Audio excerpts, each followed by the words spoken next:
together, and we have a lot of good things going on.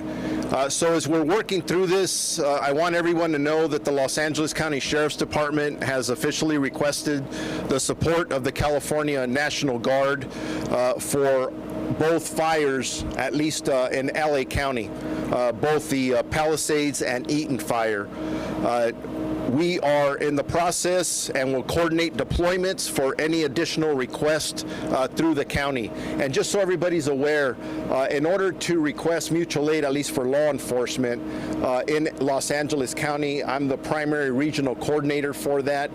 So the request was made through our department, but we are working in collaboration with the Los Angeles Police Department, Chief Jim McDonald, Chief Gene Harris, who joined here to the left, and then the Chief Ramon Bautista from the Santa Monica Police Department, and then any other chiefs of police who may need additional resources as a result of these fires. We'll make sure that we do that. So for the last 24 hours or so, we have had approximately 400 National Guard members throughout the state ready to support us, and as I just stated, they will be coming in. We expect that they may be on site as soon as tonight. That may change a little bit, but they will be assisting us with traffic control and critical infrastructure protection. They will be staged throughout the Los Angeles region, and our Emergency Operations Bureau is currently working on specific missions that they will fulfill both in these affected county fire areas, the city of Pasadena, the city of Santa Monica, and the city of Los Angeles. This wouldn't be possible without the assistance of Governor Newsom, who approved this request. He's been consistently on the phone with our leadership asking what that we need, and we're very grateful for that. This effort will allow law enforcement to free up our resources and move personnel to other critical areas throughout the county, in a sense becoming a force multiplier. I'm going to switch gears a little bit now. Earlier, there was a lot of questions, as there should be, about the death toll here in Los Angeles County as it specifically relates to the fire. Anytime I talk about numbers, whether they are fatalities or we're talking about potential looting arrest, I'm going to tell you something. The number just continuously fluctuates, and it's because we're still in a very chaotic scenario. And just to give you an idea, and I'm surrounded by a lot of firefighters, and the fire chief will come up and talk next, we're still working in a very fluid and active environment, meaning that there are still spot fires going on in areas, there's gas leaks. So when people are asking us for numbers of fatalities, we want to give them to you, but we have to wait until it's safe for our personnel to be able to go in there and do this right, because to some people, the death toll may just be a number. To us, on our side of the fence and public safety, each one of those numbers is a family member. We're going to have to make notifications with our partners at the coroner's office to let them know that they're not going to see their family members anymore. So just again, it's preliminary and it's absolutely going to change. But as of right now, and we stated this yesterday, we do have confirmed 5 deaths between Palisades and the Eaton Fire. But that number again is going to change as more information comes in and when we start to get into the damaged area. The homicide detectives for the LA County Sheriff's Department are trying to get into the locations to process the scenes, but they've been delayed for the dangerous conditions that I just spoke about. But once homicide is able to get in there, they'll do the death investigations, and then we'll have more complete information that a lot of people are asking us for. I also want to mention that our team has been working on a curfew. Our goal is to attempt to implement a curfew within the specific impacted areas around the 2 fire areas, both for Palisades and Eaton. As we work through the legal process to get that done, the goal is to try and implement it tonight. If we're not able to do that, that may happen maybe by tomorrow night. That curfew looks like it'll be from 6 p.m. To 6 a.m. Again, 6 p.m. to 6 a.m. That will be the goal. We will be enforcing that. I think if most of you heard our press conference earlier today, we had a number of looting arrests throughout the entire county region. That is unacceptable behavior. Having additional resources, having the National Guard with us, which will augment those resources, will help send a stronger message, keep people out of the impacted areas so we don't continuously victimize the people who have already been victimized, who have lost their homes. So we'll continue to work on the evacuation orders as soon as we can. We'll give you more specific information, because a big legal part of that is that we have to notify our community of what it is and how that works. And just to wrap up for us, we have increased resources for our burglary and looting suppression. Unfortunately, there have been crimes out there that have been reported to us by residents who have evacuated their homes. Our deputies continue to do an amazing job of conducting humanitarian missions, and they've had many, many rescues. And I do want to stress that the majority of the people they are having to rescue out of homes and vehicles are individuals that chose not to evacuate, not only putting themselves in danger, but putting the first responders in more significant danger. So please, you hear this over and over, when somebody tells you to mandatory evacuate, please evacuate. Preliminarily, I know we're talking about 20 arrests. Preliminarily, we have about 12 arrests related to looting. And again, that number hasn't been confirmed. We're checking that. We're also getting the number of about 16, and that's at the multiple impacted areas throughout the county of Los Angeles. But we'll continue to collaborate. And as I stated earlier, I'm in constant contact with the California Office of Emergency Services. That's where we made the official request for the California National Guard. I've been in communication with the Commissioner of the California Highway Patrol. He's offered his assistance, and we've deployed with his partnership or collaboration multiple CHP officers for traffic control around the area. My last item is this.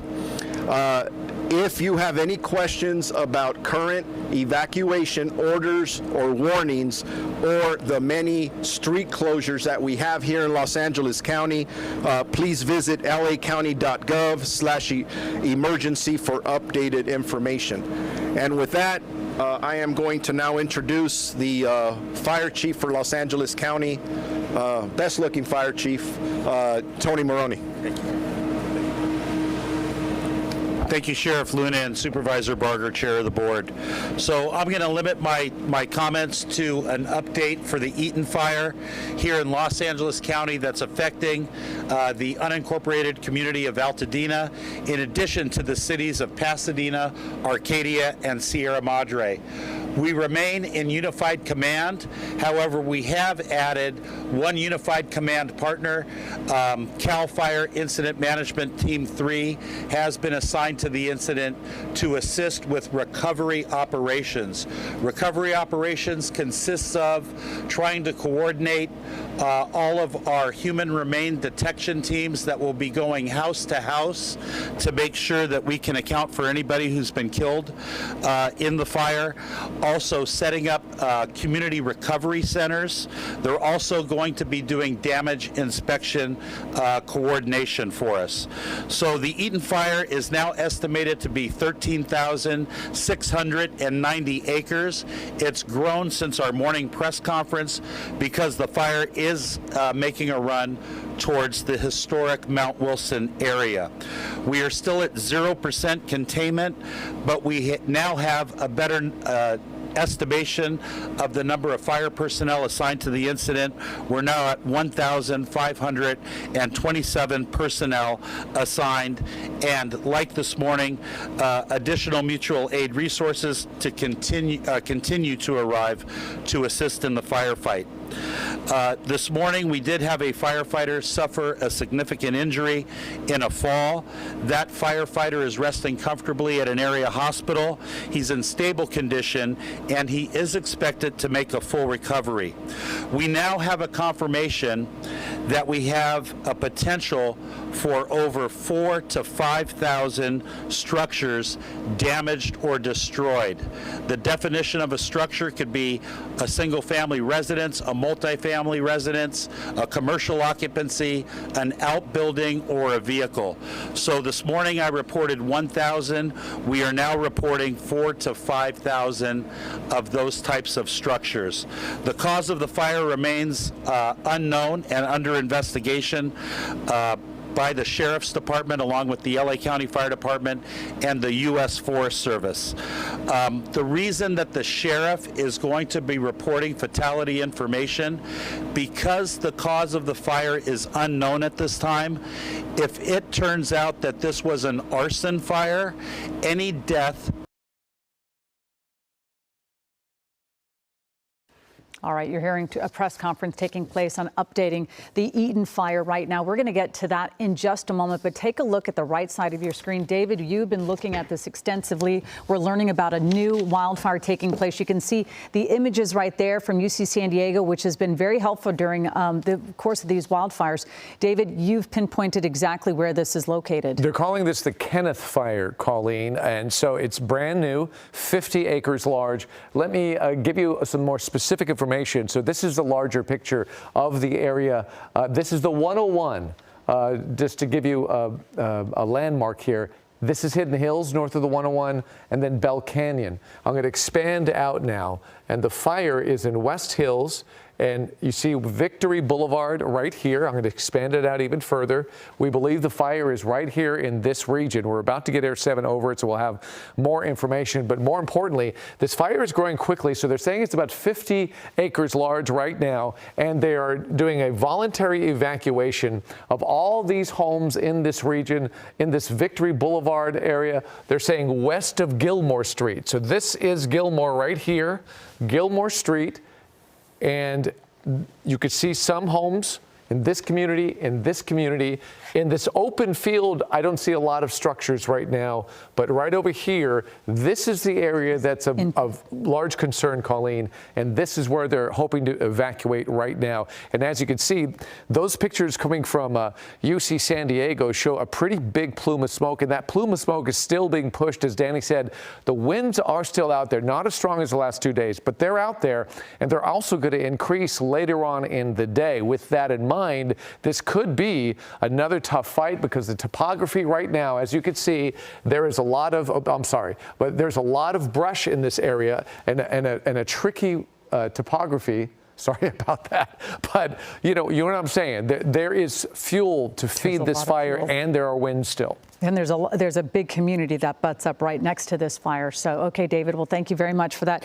We're going to go to the Palisades fire. We're going to go to Sid Garcia. Sid, you are filing you're live right there in Pacific Palisades.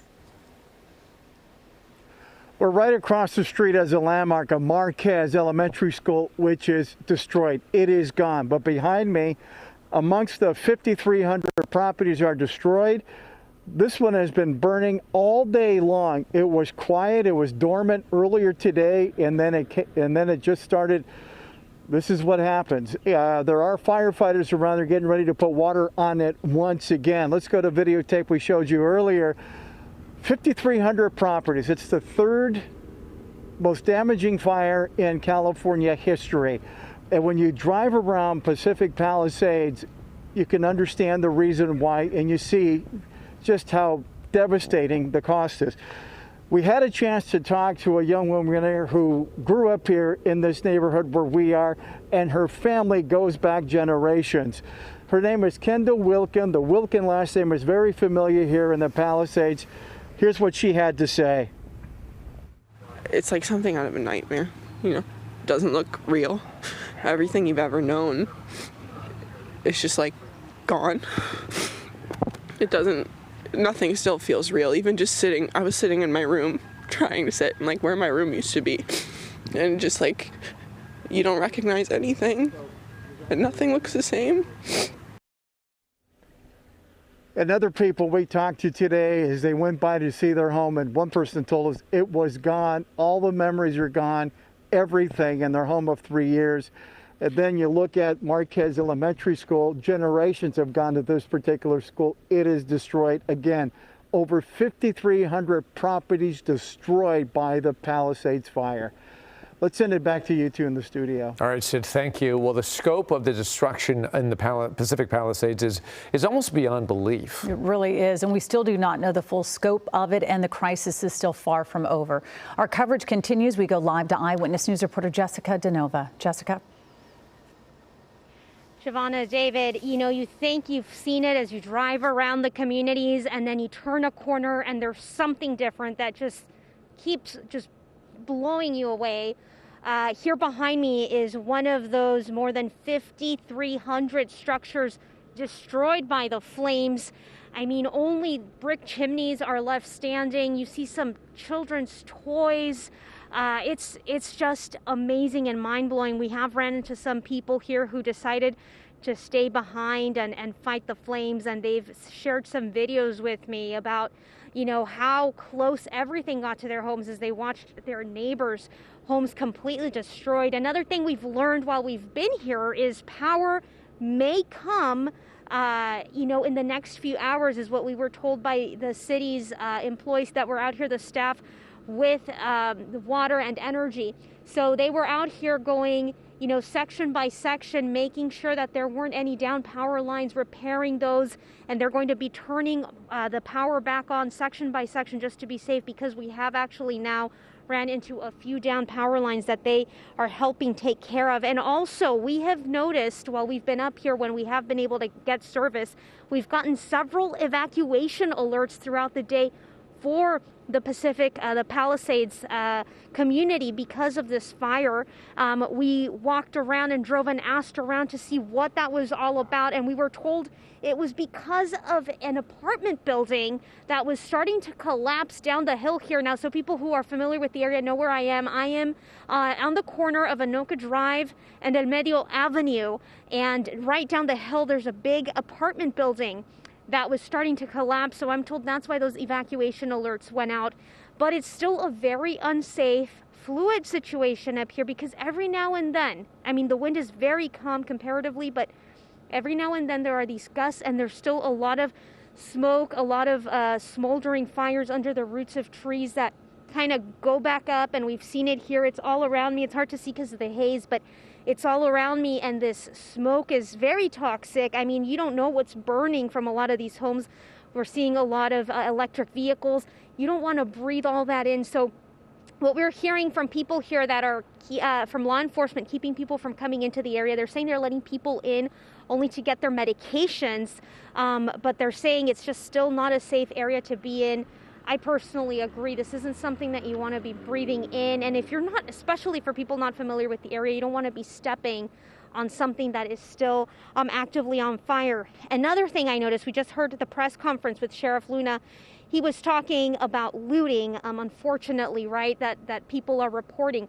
A man did come up to me a couple hours ago. It was a kind of a scary situation. I noticed he had a firearm on him, stepped away and started talking, and he said, "Can you please announce?" Now, I have not confirmed this, but he told me he was with a private security company hired by residents here in the area to ensure that looters do not come and take advantage of these evacuated families and, take things from their homes.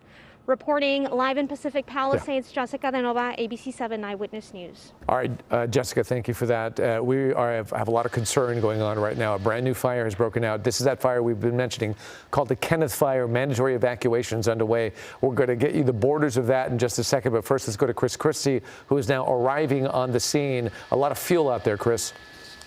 Yeah, we're getting our first eyes on the Kenneth Fire, David. This is a 50-acre brush fire that is growing rapidly. Now, the initial thought was that because of the wind here and the Santa Anas that are coming through the valley, this fire is moving away from the West Hills area. However, as it is making its way through the hills. These firefighters are looking forward over the next hour or couple of hours, and you can see the fire already, just from my vantage point, appears to be getting closer to the neighborhood, over to the south and to the west of where the fire started. So you can see what this looks like below the smoke there, and you can see there is a neighborhood just north of the 101 freeway here. That's going to be just off of Las Virgenes.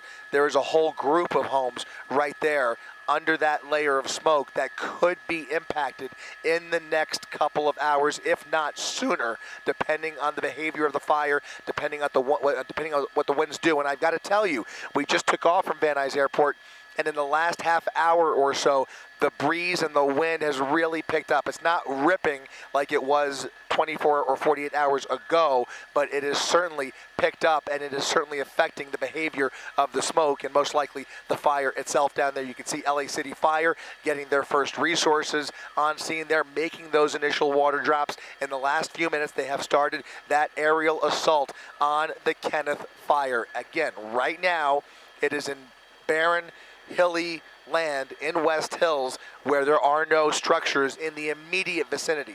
We are looking forward, though, to the next couple of hours, and that is why they have preliminarily went ahead and mandated an evacuation order from Camper south to Burbank Boulevard, and from the County Line Road east to East Valley Circle. So from Camper south to Burbank Boulevard and County Line Road east to East Valley Circle. That is the area they want to start getting people out of harm's way, and they're going to send in the police to start going door to door with those PA speakers and trying to make that well known, because it is time to start packing up. We don't want to take any chances. Obviously, goes without saying at this point, things are moving really, really quick, and we just don't want any surprises with this weather. Guys? Chris, thank you very much. David Ono, you are actually zeroing in on this area right now on the touch screen. Yes, I am. I'm trying to decipher right now where the borders are. We want to give you a better idea of where the borders are when it comes to the evacuation zone. So as Chris said, it's kind of an urgent situation now. This is where the fire is burning, and you can see from Chris's picture there, there's a lot of fuel, and this thing is really moving right now, putting out a huge plume of smoke. This is the more populated community, and this area right in here is where they're evacuating. So right now, I'm going to show you Burbank Boulevard to the south. That's right down here. Larry's pulling out right now. Sorry about that, Larry. It's right here, so I'm going to move that up just a little bit. This is Burbank, so I'm going to make that bigger, okay? And then up here, we're looking for Van Owen, which is right over. Let's see here. Hang on. Stay with me for a second here. Van Owen is all the way up here. So this whole swath from here to here and Valley Circle here. So we're talking about this huge community right here, and I'm going to expand out even further. You can see how densely populated, as it locks in, how densely populated this neighborhood is. This is the neighborhood that they are evacuating right now. It's near this open space over here.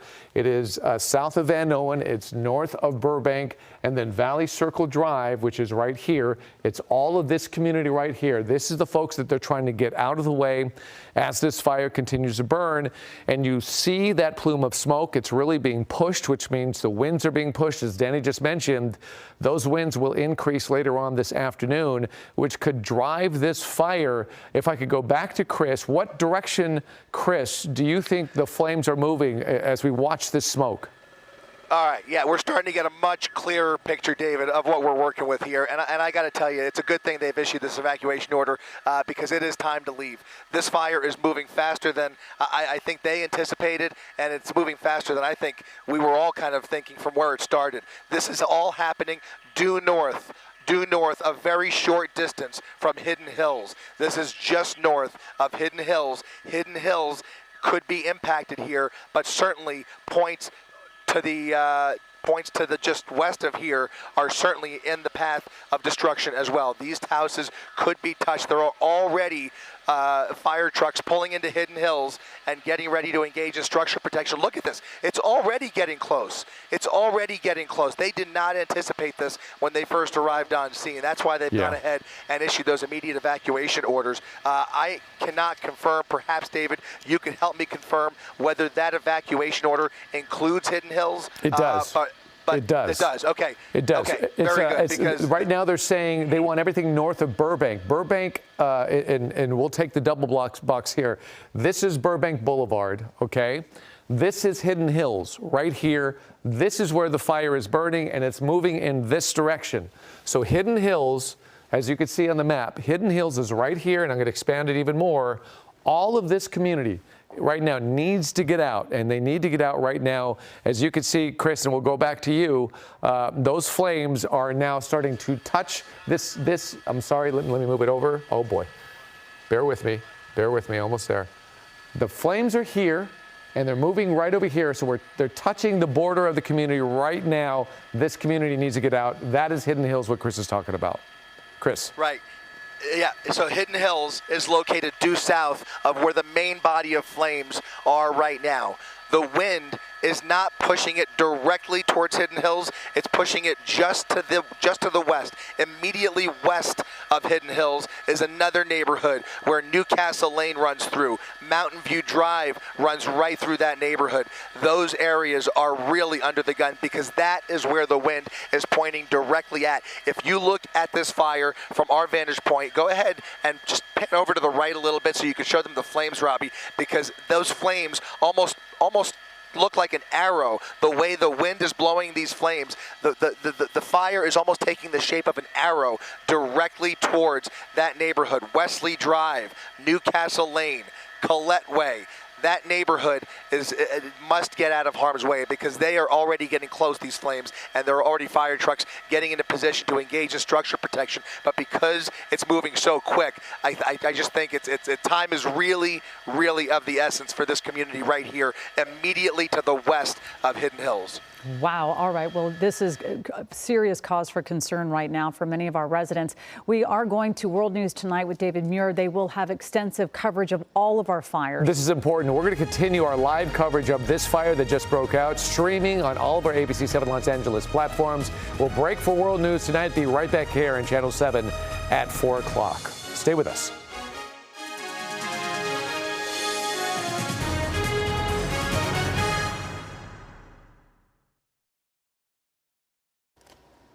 All right, welcome back to our live streaming coverage of this extreme fire event that's taking place in Southern California. We're looking at the Kenneth Fire. Let's go back to Air 7 and Chris Christie for the details.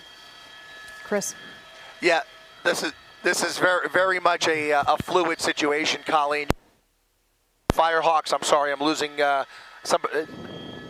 audio here. A number of Firehawks already on scene here. LA City Fire, also Ventura County Fire helping out with this fire as well.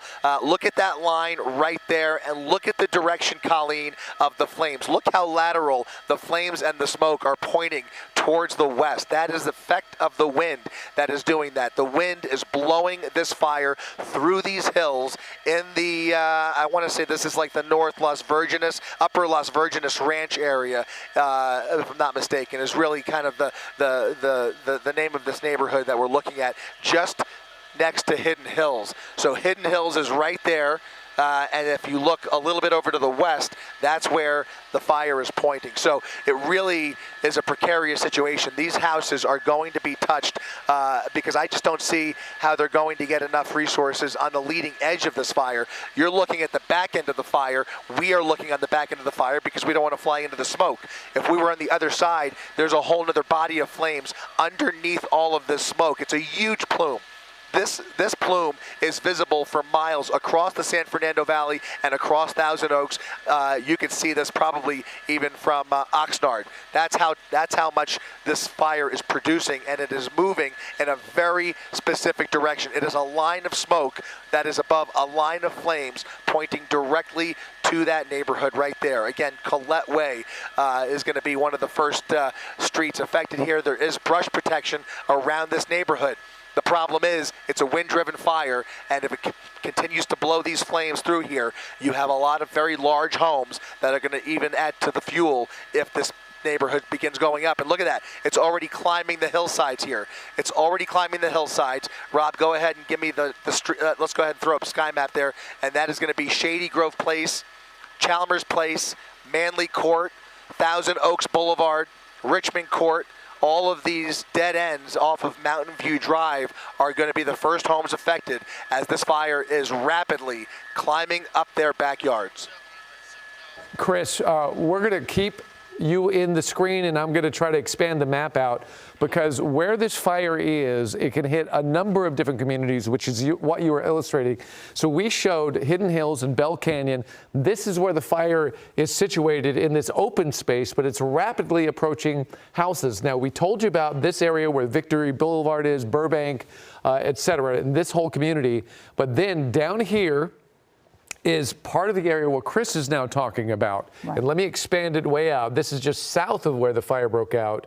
And you see Collette Way. This is what Chris was talking about. Look at these homes that are situated here. That's what you're looking at. This neighborhood is now in danger. So it's almost like a U. So forgive me, I'm gonna pull out yet again, and I'm gonna show you all the areas that are now in danger because of this brand new fire. So we showed you over here, Hidden Hills, right? And then Calabasas over here. And then if the fire continues to burn, then we have Oak Park, which is over here. So you have a U, and you see that there's already evacuation warnings going on.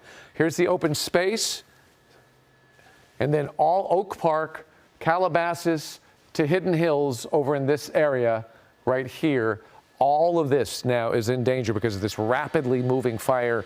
And Chris, again, you're worried about this Calabasas area down south right now, right? Yeah. This is all going to be because we're right on the border, right? Yeah, this is all Calabasas, obviously, and these flames are already so tall and moving. I'm struck by the speed here, David, from where this started to where it is now in a very short amount of time. The way the wind has blown this fire. This is a completely wind-driven fire that is about to drive this fire into this neighborhood, if it has not already, from what we can see, because these flames, as you can see right here, great illustration right here of, I mean, these houses are already surrounded by flames. It's not coming from one angle. They have already spot fires developing within this neighborhood and around these homes here. So I know they are moving as fast as they can to get structure protection in place, but look at the size of some of these flames, and again, the way the wind is blowing the flames, that's what you don't want to see. That's the scariest part. The way those flames rip through these hills and rip through in this type of weather, rip through neighborhoods, is just so scary. And that is why this is so concerning, because of the distance this fire's already traveled. And now look at that. We are looking straight down through the smoke. We're showing you the flames that we can see with our eyes. What we can't see is what's happening underneath the smoke that's being produced. But clearly you could tell from sky map here, with all of the streets that you see in the middle of this brush fire, of this wildfire, there are a lot of homes immediately threatened. This is a whole subdivision of Calabasas with a lot of very large homes that are in immediate threat by this Kenneth fire, which at last count was 50 acres, and that was probably not that long ago, but I could tell you it has already tripled or quadrupled in size. We're talking already comfortably, I could tell you, this has already burned hundreds of acres, and you can see all of the landscaping. Look at all the palm trees in this neighborhood. Look at all of the landscaping. Look at people already trying to get in their cars and getting out of Dodge. It is time to get your essentials and get out now. Grab your pets. Get out now. I see structure protection, limited structure protection, but we're spotting those fire trucks that are starting to situate themselves within this neighborhood. They're helping to get the word out as well. Chris, what about that smoke? The 101 is just south of there. Is it going into the 101? Is there a problem there? Oh, this will, unless barring a miracle, this is heading straight for the 101, and we'll see what it does after that. But this is happening so fast, it's important to talk to anybody. If you live anywhere near the 101 in this part of Calabasas, this could easily jump the 101 eventually, and probably and faster than we think, just based on the winds here and based on the behavior of this fire. You know, we want to focus on this neighborhood because they're under immediate threat. I don't want to speculate too much about what might happen or what's going to happen, but absolutely, this is 100% heading towards the 101, and there's a lot of smoke already over the 101 freeway. If you're driving along the 101, it's already, visibility is already becoming an issue on the 101 freeway. Danny and Philip are creating maps. That's what we're seeing on the right-hand side. Danny, you're showing the wind direction, and you're showing exactly what Chris is talking about, how the smoke is being carried across the 101. Yeah, you can see it really show quite clearly there on our map there. So there's, again, like you're showing, David, where that fire actually is, Hidden Hills to the east there. But where it's going is the other direction, to the west, to the south, heading towards, as you said, that 101 freeway, towards Agoura, towards Calabasas. So we can see those areas certainly are right in the target zone for where these flames are going. There's the direction those winds are going. Again, in that typical Santa Ana profile, north-northeast winds pushing everything to the south and the southwest. So there you can see absolutely set up for you how it's moving. And that flame will go where that smoke's going as well. So we can only imagine those flames, as you mentioned, David, growing so rapidly. We just barely got the notice on this. My gosh, less than a half an hour ago. At that time, I checked, and it was like, you know, they had like a 10-mile coverage area on this fire. And now, you know, I think you mentioned like up near 50 miles per hour, or 50 miles of burn zone there now. And so this thing is growing quite rapidly, and we can see, boy, on Christie's shot on the left there, we can see how much smoke is getting over those inhabited areas. So it's just really absolutely an area of concern there. Yeah. Chris, you're showing, I think, is that still Colette Way that you're showing? We have that on the map over here as well, where they have the cul-de-sac, and that's what you had mentioned. It's kind of lapping right up to that first street there. This is that open space. This is Colette Way that Chris is showing you right now. I'm going to expand out a little bit further so you could get a better idea. That's the cul-de-sac right over here that Chris just showed, and then this is the area where the fire department is starting to do some structure protection, but as we know, they're spread really thin. These winds are really pushing this fire fast, and then let's say hypothetically, if it continues to move around this whole it's already, area. David, go ahead. Can you hear me? Yes, go ahead. It's already west. We're already moving west of that neighborhood now. Okay. Already now you're looking at Malibu Canyon, Gates Canyon Park. The Gates Canyon Park area is now under the gun. This is just west of the neighborhood. Your headset's off. Sorry about that. I should tell you, the reason my audio is cutting out is because the county and the city are sending out emergency alerts, so everybody's cell phone is blaring right now with the updates on the evacuation orders in this neighborhood. And of course, when that happens, it does interfere with our audio. So when you hear that, that's what's happening, because everybody down there is getting these alerts. But we're now talking about the area around Malibu Canyon, just next to that neighborhood that we were talking about. Now we're purely in Upper Las Virgenes. Farm Field Road is one street that already seems to have flames surrounding that block. Okay, yeah, I've got it on my map here as well. I see what you're talking about now. We've moved from Colette Way, which is right here.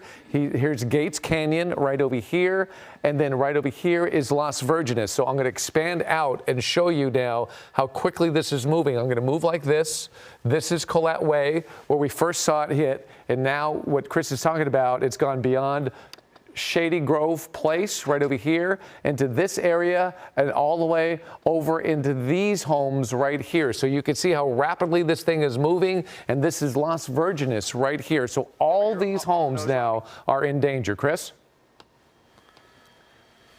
Yeah, is that it right there? Yeah.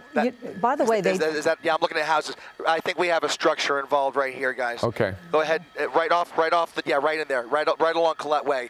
Right along Colette Way, a large body of flames in the middle of these homes. I don't see any homes touched yet, but look at that. There are homes on both sides of this brush area. That was Shady Grove Place, Sloan Place, Newcastle Lane, Melbourne Court. We're talking about two separate areas, so I don't want to confuse everybody. It's a large area now that is an immediate threat. You have two separate neighborhoods that are now being touched by this fire at the exact same time. So you've got one subdivision, Newcastle Lane, Sloan Place right here along Shady Grove Place, and then you have the neighborhood Malibu Canyon, Gates Canyon Park immediately to the west. Both of these neighborhoods are now being touched by fire.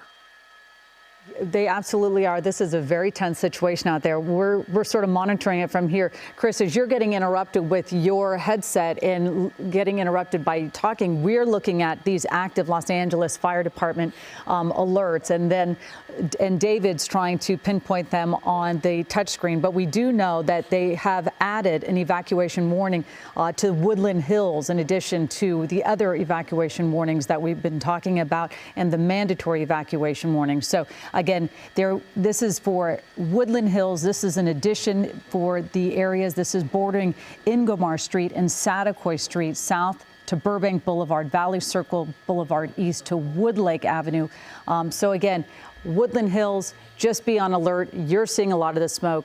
Chris, I can't imagine a huge part of the valley is seeing this smoke. And now, of course, anytime you start saying Malibu, this is all in that area, which has so much fuel that can be fueled by these fires.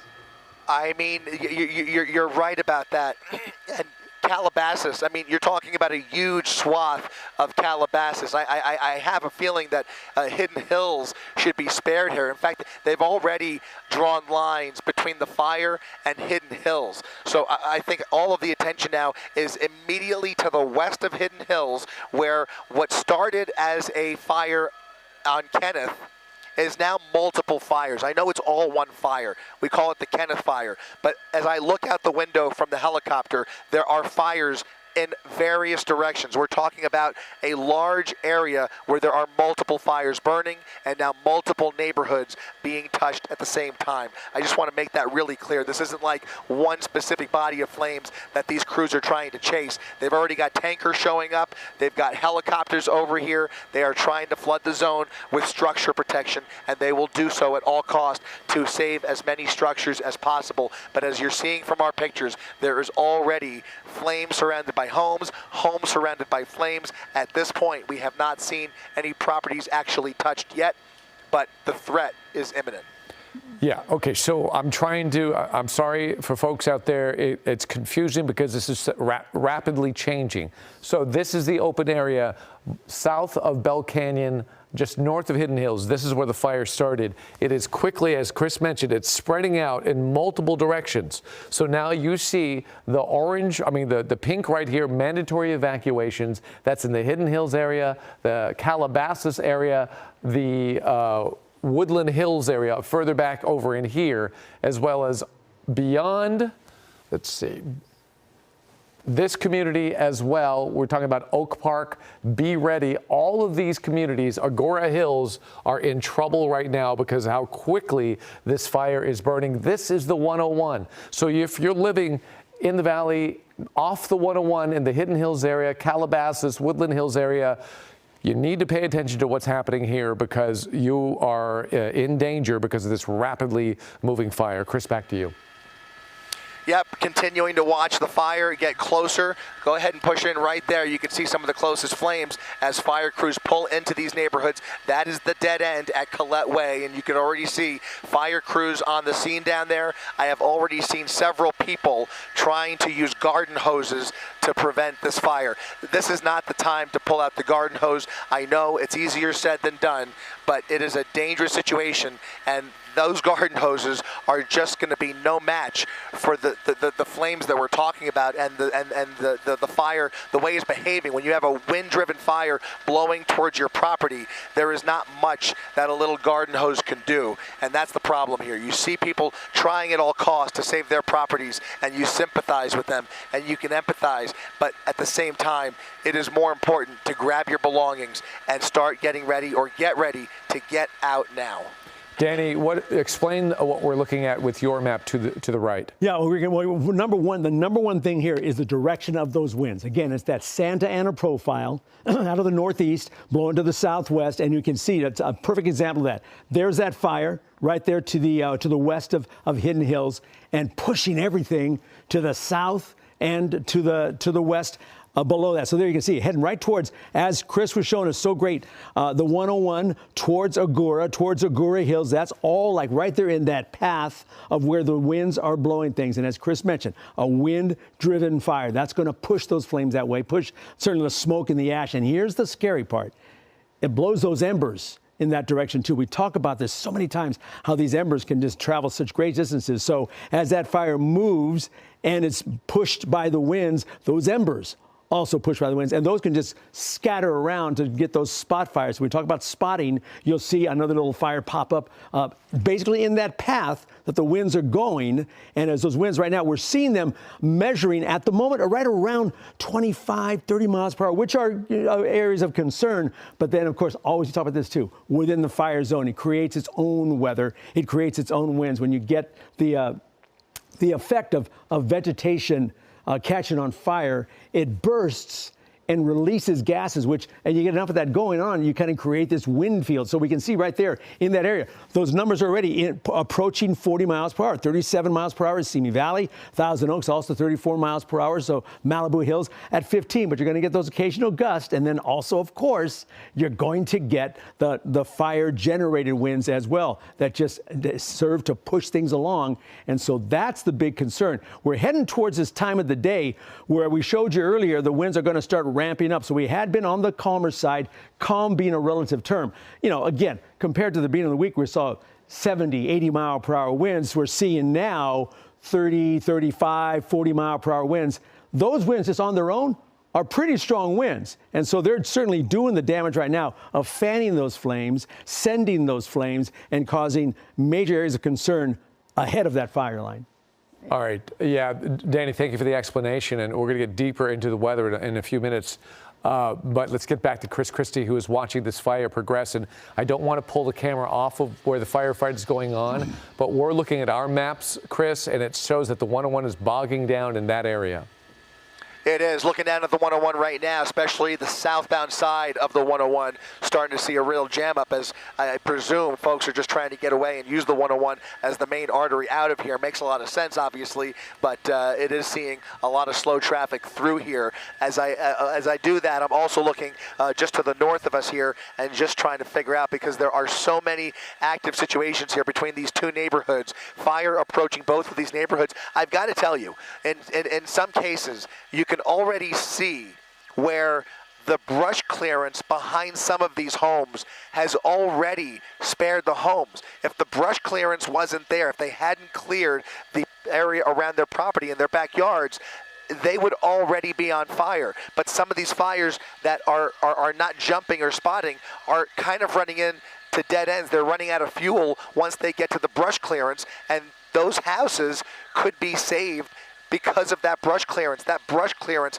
buys time for those homeowners and for the fire department to get there, get the structure protection in place, even in a wind-driven fire where it's so easy to jump over a fire break or a road, or even if you've done the proper brush clearance, the wind could easily jump it, but you're still buying time. You're giving yourself every chance, and we're seeing the benefit of some of that brush clearance. Right here, you're seeing some of the clearance where you can see the fire kind of running up and then just kind of running out of fuel in some cases. It's really illustrative of the benefit of that brush clearance, but in other cases, that's not the case. And already, as I look out the right here, Rob, I'm not sure if you're looking in the same direction. There's a whole line of flames, again, coming close to another group of homes. What street is that? That's going to be Adamore Road.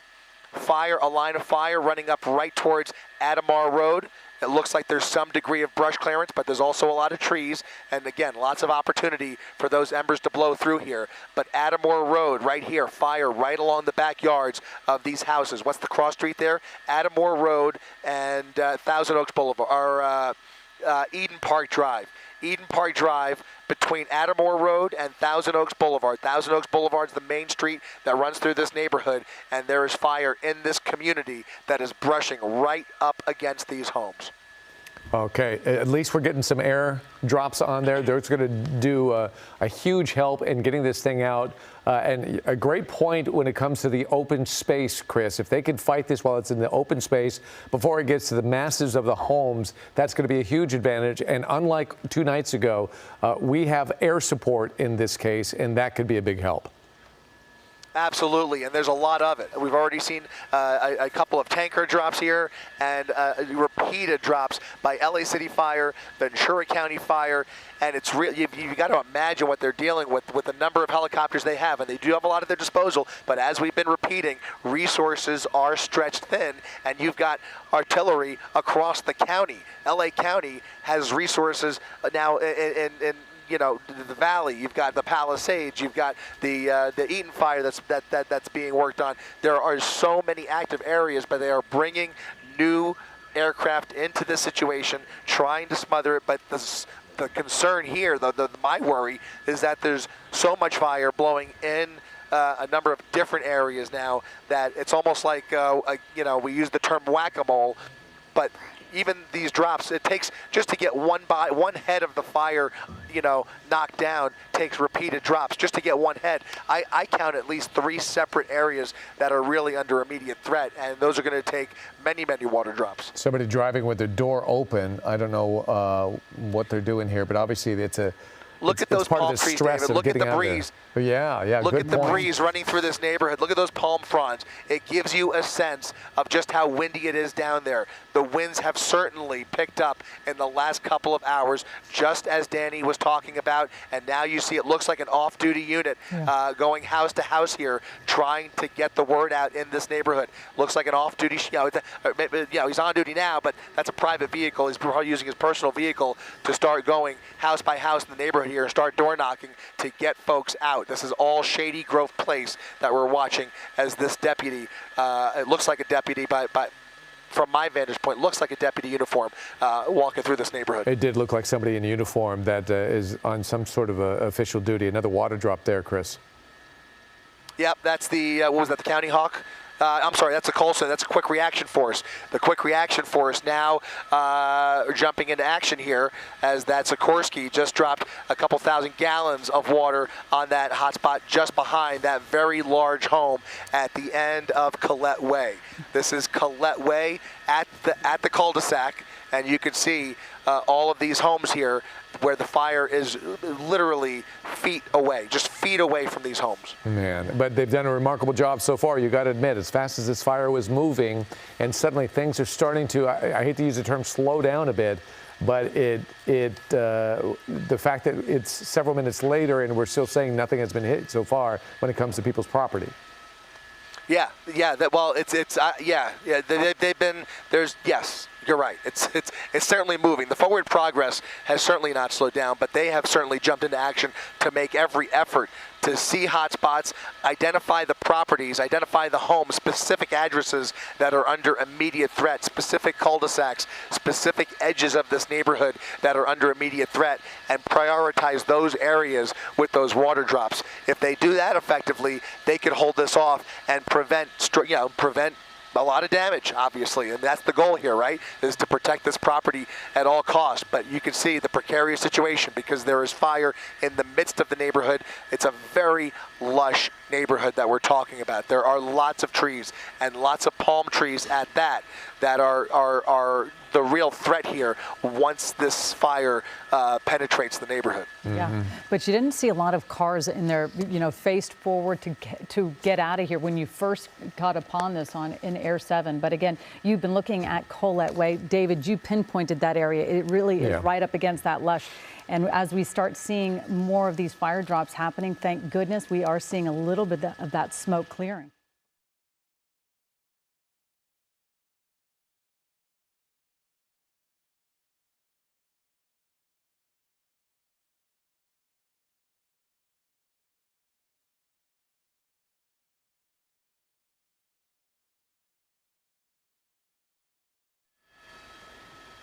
All right, we continue our coverage right now. Sorry about that. We had to stop to do a quick cut-in on ABC 7.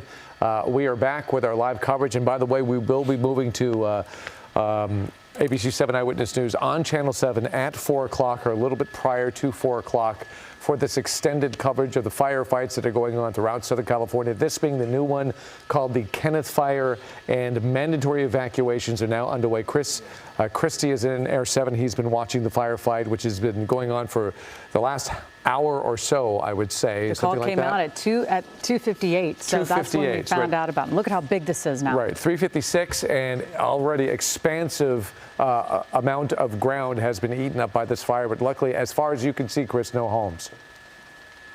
At this point, from what we could see, no homes touched. However, what we can't see is below the smoke. I don't know if there's any touched, but from what we could tell, from what we could physically see, we don't see actual structures burning at this point. You can see a lot of firefighting efforts already. They are already spraying down the area around this road here. We're going to tilt up to the neighboring neighborhood just to the west of here, and you can see more fire approaching that line of homes over there. This is going to be Elysia Canyon Drive, where you see a lot of thick smoke, which is concerning because where there's smoke, there's fire. And you can see right there in the backyard, looks like an apartment building with a little bit of fire right behind the building. All right. More emergency alerts going out. I apologize for the audio dropouts, but you can see an apartment building right there. There is some brush clearance, some open space that is preventing that hotspot from moving towards that building. Again, another illustration of why brush clearance is so important. It's actually keeping the fire at bay, and right now the wind has not driven the fire into that building, but there's an apartment building right there where there is fire just a few feet away. This is all, again, at the end of Elysia Canyon Road, Farm Field Road, the same neighborhood we've been watching here has fire on the doorstep, but so far no structures that we have seen on fire. Stand by, everybody. We're going to do a quick cut-in for ABC 7's. Stand by. We'll be right back. We are following breaking news in West Hills, a new fire burning right now with mandatory evacuation orders and warnings. This is a live look from Air 7, and we will have complete coverage just minutes from now on Eyewitness News at 4 o'clock. Copy. 15 to the...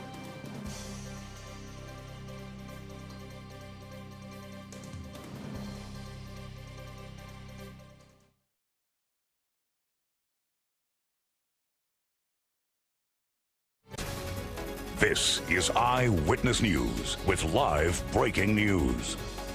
It is safe to say that the Palisades fire is one of the most destructive natural disasters in the history of Los Angeles.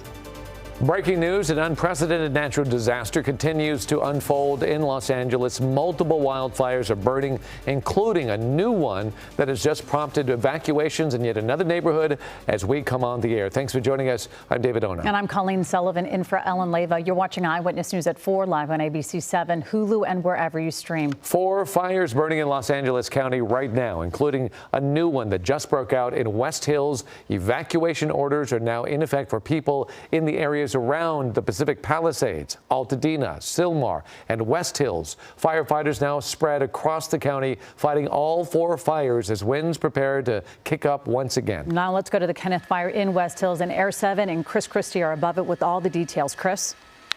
That's right. We're taking a look at the neighborhood, actually at the end of Ruthwood Drive, Colleen. There are now new flames approaching this group of homes and apartments right here at the end of Ruthwood Drive as this fire continues to spot and make its way through this neighborhood. A welcome sight right there as that tanker has spotted those flames and will likely be doing a drop here in not too long. There are a number of helicopters trying to cover as much ground as possible and drop as much water on the homes and the area around these homes that are under immediate threat. And there are a number of different parts of this neighborhood that are under the gun at the same time. So they're really fighting multiple fires at the same time. This is called the Kenneth Fire. The only last report that we have was 50 acres, but we can comfortably report that this is quadrupled, if not more, in size, and this has taken on a whole different dynamic as multiple neighborhoods are under threat and multiple fires have developed ahead of where this fire originated. You're taking a look at a helispot right there. These Firehawks and firefighting helicopters are dipping in only about a couple miles away to make these repeated water drops in very rapid succession, one after another after they identify these large bodies of flame approaching these neighborhoods. Again, continuing to focus on the area just to the west of Hidden Hills and the Malibu Canyon area. This is going to be North Upper Las Virgenes Road, where you see more flames, active flames, just off of Collette Way and Wellesley Drive. You can see flames no more than 50 to 100 feet away from these homes. But so far, the good news, the best news that we can report is that so far we have not actually seen actually any structures catch on fire, but there's a mandatory evacuation order for this neighborhood. That is good news, but the big concern, obviously, Chris, is the fact that, as you've been pointing out, the fire has kind of spread out, even though they're kind of keeping it off of these homes. And as Dallas will explain to us in a few minutes, the winds will kick up a little bit later on today, so that's going to be of great concern. Yeah, and let's talk about the largest of the fires in LA County. It is in the Palisades. Dozens of neighborhoods completely wiped out. And Eyewitness News reporter Josh Haskell is there now with the latest on what's happening on the ground. Josh? Yeah, and we're in Santa Monica right now. Every access point to Pacific Palisades looks like the one behind me. We are at California and Ocean Avenue at the California incline, blocked off to prevent the public from accessing so first responders can do their important work, which includes still putting out fires. The Palisades fire is now the third most destructive fire in California history. We now know that the Palisades fire may have destroyed as many as 5,316 structures. It's burned close to 20,000 acres and is 0% contained.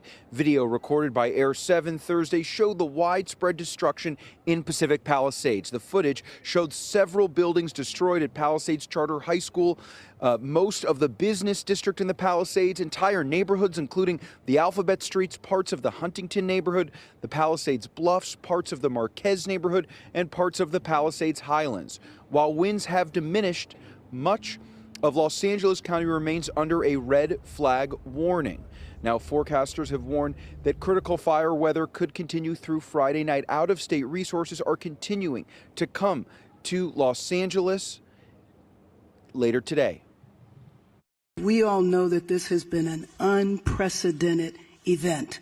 We also know that fire hydrants are not constructed to deal with this type of massive devastation, and that the number one problem, especially on Wednesday, was the fact that we weren't able to do the air support because of the winds.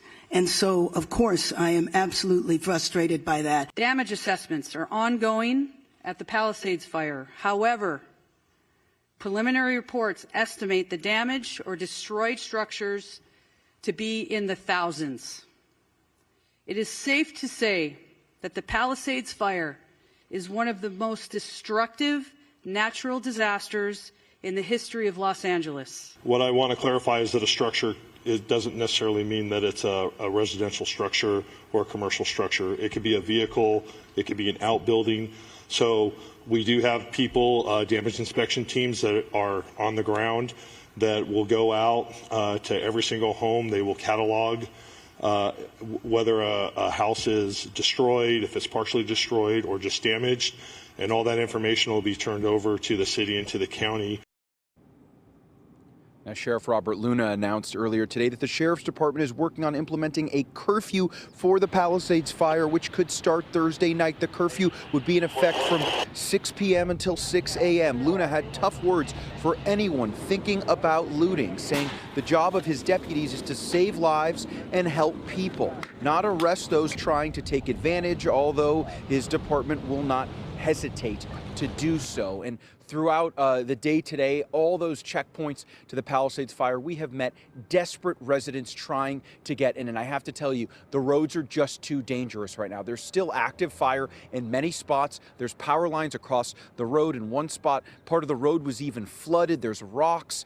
And so it is just too dangerous to let the public in. And officials wanted me to share that. We know, and the officials told me they know that it is difficult. It is difficult to not be able to get to your home or see what is left of it. it, but they're asking for patience right now so fire crews can continue to do their job. We'll send it back to you. Absolutely, Josh. Thank you very much. Very critical information there. Let's talk about this. As the smoke clears in areas around the Palisades area, we are getting a closer look again at the devastation left behind. Here's what we're seeing from Air 7. Blocks and blocks of homes completely burned down to the foundation. It is devastation throughout the entire community. A few homes left standing while neighbors all around them lost everything. Businesses in the area as well gutted by the flames. And even for those left standing, they now will need to deal with smoke damage inside that could still leave them with nothing. Well, it's difficult to comprehend the scope and the scale of the devastation in the Pacific Palisades. We know more than 19,000 acres have burned. In fact, it's closer to 20,000. Let's get that into context now. If we zoom out from the point of origin of the Palisades fire, there you see it. We can see just how much land 19,000 acres covers. And if we take that firm perimeter and lay it on top of downtown Los Angeles, you could see that the area burned is more than 5 times bigger than downtown LA. So we're really talking about a huge amount of land that has been destroyed in LA over the past 2 days. And of course, it wasn't just land that was lost. With more than 5,000 structures burned, the Palisades fire is now the 3rd most destructive wildfire in California history, behind the Camp Fire in 2018 and Tubbs Fire back in 2017, both in Northern California. And we know weather plays a huge impact on this.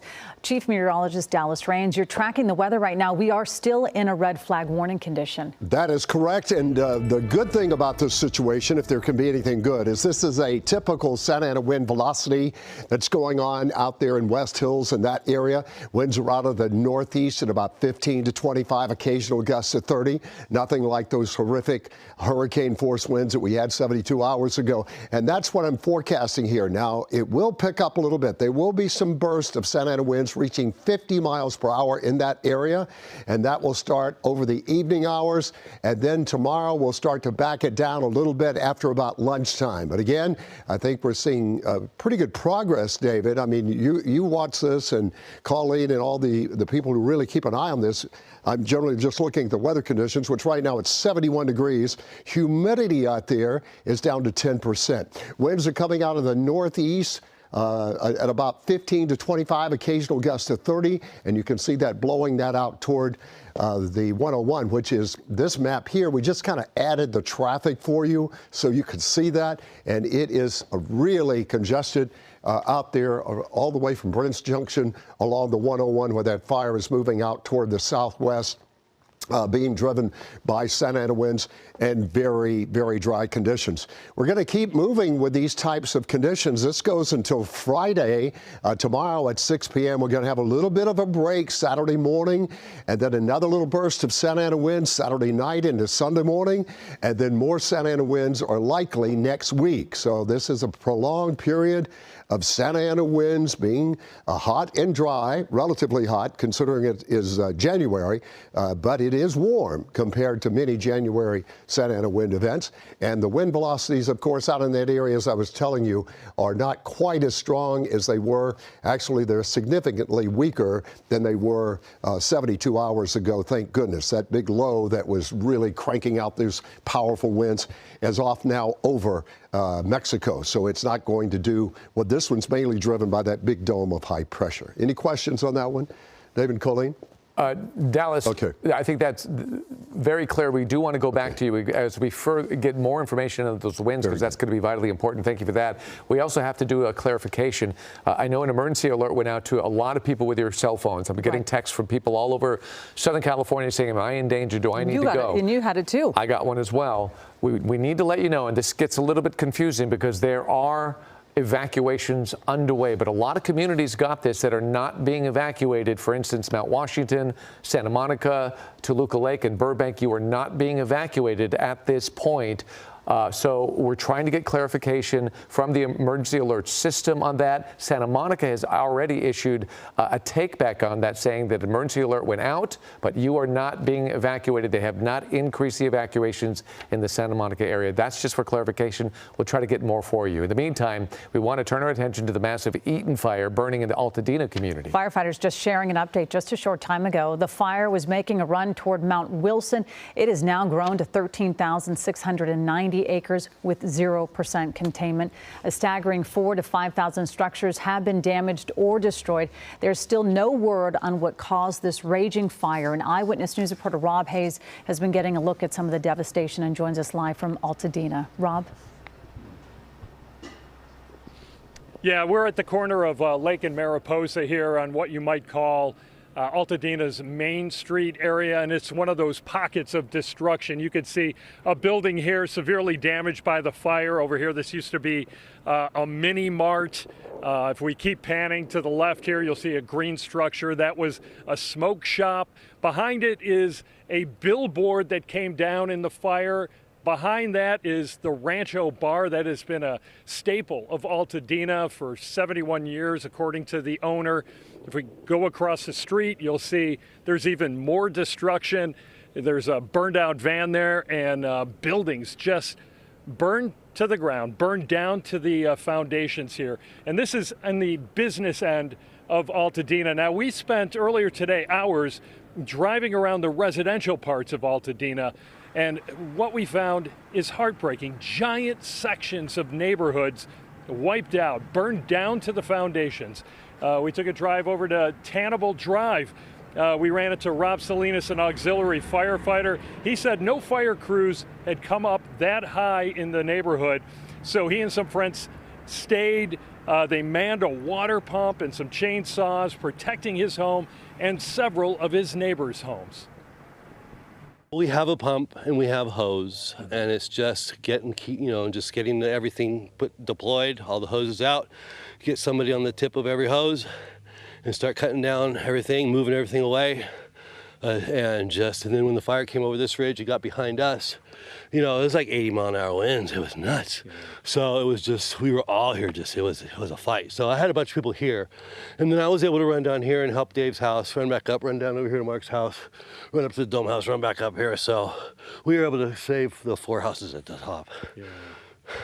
But my brother, Steve Salinas, he lost his bike shop over here in Altadena. He was here all night with us and his nephews. And we never would have thought it would have got that low. I mean, I was here for the 93 fire. And so that was tough too, but we never would have thought it got that low in the city. That's crazy. Yeah, now we talked with that gentleman, and I asked him specifically, why would you stay back? And he did reemphasize that he is an auxiliary firefighter, but officials will tell you when they tell you to leave, to evacuate, you need to get out. That was a successful case right there. So many other times we've heard where it is not so successful, people lose their lives, or at least they put firefighters in jeopardy because they have to go rescue them. So something you really want to avoid. When you get that evacuation order, you need to get out. We'll send it back to you. Very clear reasons why. Thank you, Rob. And the Eaton Fire now moving its way through the San Gabriel Mountains, approaching Mount Wilson. The historic Mount Wilson Observatory says firefighters are on the ground, but the power is out, so communication is limited. There are 4 people inside the observatory, but they're telling us they're feeling safe as the facility is double walled. And in some areas where evacuation orders are being lifted, people are returning to homes covered in ash and soot inside. It's likely to smell like smoke, and some of the residue can be toxic dust from burnt buildings and cars. Circle of Health reporter Denise Tador spoke with experts on how to get back into your home safely and how to protect your home from smoke and ash if you're still in right now.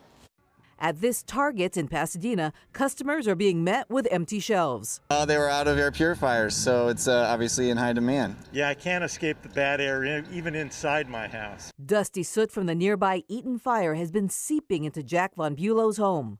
Every flat surface had ash on it. In certain areas, almost like a veil of black smoke that's there.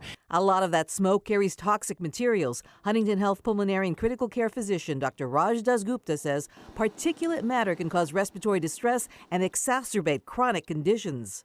That goes deep into the lungs, into the bronchioles, into the alveoli. So if you have heart disease, you have lung disease, of course, I'm worried about you. So what can you do as the poor air quality continues? Seal up your windows and doors. Use damp rags under gaps in doors. Take a wet towel, you can put it there, and to block the smoke from coming in. Ephraim Heim with Green Planet Restoration has been in the smoke recovery business for 17 years. Heim says certified HEPA air purifiers work best in single-sealed rooms. Similar advice for people returning after an evacuation. Besides designating a room with an air purifier to stay in, wear an N95 mask when entering. Lay down a clean towel at the door so you're not tracking in soot. And do not take out the broom. Sweeping is very bad, actually. It just kicks up the dust. Use a vacuum cleaner. With a HEPA vacuum, to make sure that you're extracting first all the loose particles. Then we're going for a dry wipe. But if your home suffered significant smoke exposure, it's best to get it assessed by an expert. Cleanings can range from several $100s to several $1,000s, depending on your home size and smoke penetration. Denise Tador, ABC 7 Eyewitness News. All right, so we do have that smoke advisory going on, and these are wildfires. They've just been extended throughout tomorrow. Even if you don't live near a burn area, you've likely seen the smoke from one of the massive fires burning in Los Angeles County. The winds can carry ash and soot for miles beyond the fire perimeter. Another point that we're trying to make here is the fact that I know everybody throughout Los Angeles County got an emergency alert to evacuate. Some of that was in error, and all I can do is tell you what I know so far, and that is I've heard from folks in Manhattan Beach, Mount Washington, Palmdale, Culver City, Santa Monica that has not been evacuated, Burbank and Toluca Lake. All of those communities got the alert to evacuate, but you are not under an evacuation order. We're trying to get some clarification on who really is. I know there's that brand new Kenneth Fire out, so a number of alerts are going out. We're going to try to clarify, but a lot of folks who got that emergency alert, you're actually not being evacuated, and we'll try to get you more information as we get it. Well, we're going to talk about our weather right now. We're going to go over to meteorologist Dallas Rains. Dallas, you've been talking about the winds. You're really focusing because we are in a red flag warning condition still. And I think Chris Christie was just saying moments ago that he did feel the winds starting to kick up again, as they tend to do, I guess, around this time. That's right. And we're going to see a little bit more of that over the overnight hours, with winds gusting up to 40, maybe 50 miles per hour. But this is not that hurricane force event that we had a few days ago. So it is bad. We already have fire started, but it is very dry, too. I was looking at some of the dew points and humidities way down around 9 and 10% in that area out over the western sections of the San Fernando Valley. There's the wind forecast right now. We'll break it down just a little bit just after midnight, but then we'll pick that up again for tomorrow. This burst of Santa Ana winds is not going to last as long. However, there is more coming in the future. Here's a quick look at our map that shows the wind arrows as they move across that area around the fire out there. They're moving out of the northeast. Our wind instruments are reporting 15 to 25, occasional gusts to 30 miles per hour in that area. Very low humidity. And of course, there's the 101 freeway showing up in red this afternoon. I'm sure it's a very frightening situation out there, but this is a little different than earlier. We are looking at, of course, the helicopters are able to attack this system because the wind velocities are not as strong. However, red flag warnings remain in effect tonight all the way through tomorrow. These again are north and northeast canyon winds blowing through all of the canyons in Southern California. If you below one, you know it. If you're out there in Riverside, you say, my goodness, D, it's been out here. We've had 70, 80 mile an hour winds out here. They've had them out there. And then below the canyons down in Orange County, they've been very strong. Here's a quick look. I love this map. I hope you enjoy it because it shows you the color gradients of the wind fields. For instance, if you're in Ojai, nothing much going on for you there. But right in below those canyons, Fillmore, Simi Valley, 26, 29, Thousand Oaks. And these are occasional gusty a little bit higher than that. If you're downtown LA, no problem. Then once you got into Orange County, again, look at what's going on for our friends out in the IE. This is the third day of strong Santa Ana winds blowing out in the Inland Empire. Air quality, of course, around the fire zones is really, really bad. We've been zooming in on this. And remember, our map is a very special map. that we work with the AQMD, and we get the exact moment. This is live feed from the sensors that look at particulate and ozone matter in the air in Southern California. So you can see it's quite bad around Pasadena. And of course, as you get out in that fire zone out there, anywhere you know those fire zones, you're getting a lot of particulates. A lot of it stays aloft, but some of it is pulled to the surface by gravity and wind vortices. So you can definitely have very poor air quality at the surface there that we're seeing. Want to do some forecasting here along the way. The Santa Ana winds continue to blow tonight and tomorrow. Then it starts to break up, I think, certainly by late afternoon tomorrow. We really change that pattern, but then we're going to get it going again. Here's the 7-day forecast. So fire danger, again, red flag warnings through about 6 o'clock Friday, high temperature at 70. It's a little bit cooler behind that short wave on Saturday, so we'll drop it to 66. Then on Sunday, kind of nice. Maybe some early winds there, but nothing really to be worried about. The next weather system is Monday night, Tuesday into next week. And there is a lot of questions tonight on the exact location of the upper air low pressure system. I think it's going to stay further off to the west of Southern California. And if that occurs, this Santa Ana wind event will not be as powerful. And I've even added a slight chance of showers. Look at this. How exciting is this? From my forecast center, a slight chance of showers maybe next Thursday, which would be just marvelous if we could just change this pattern enough.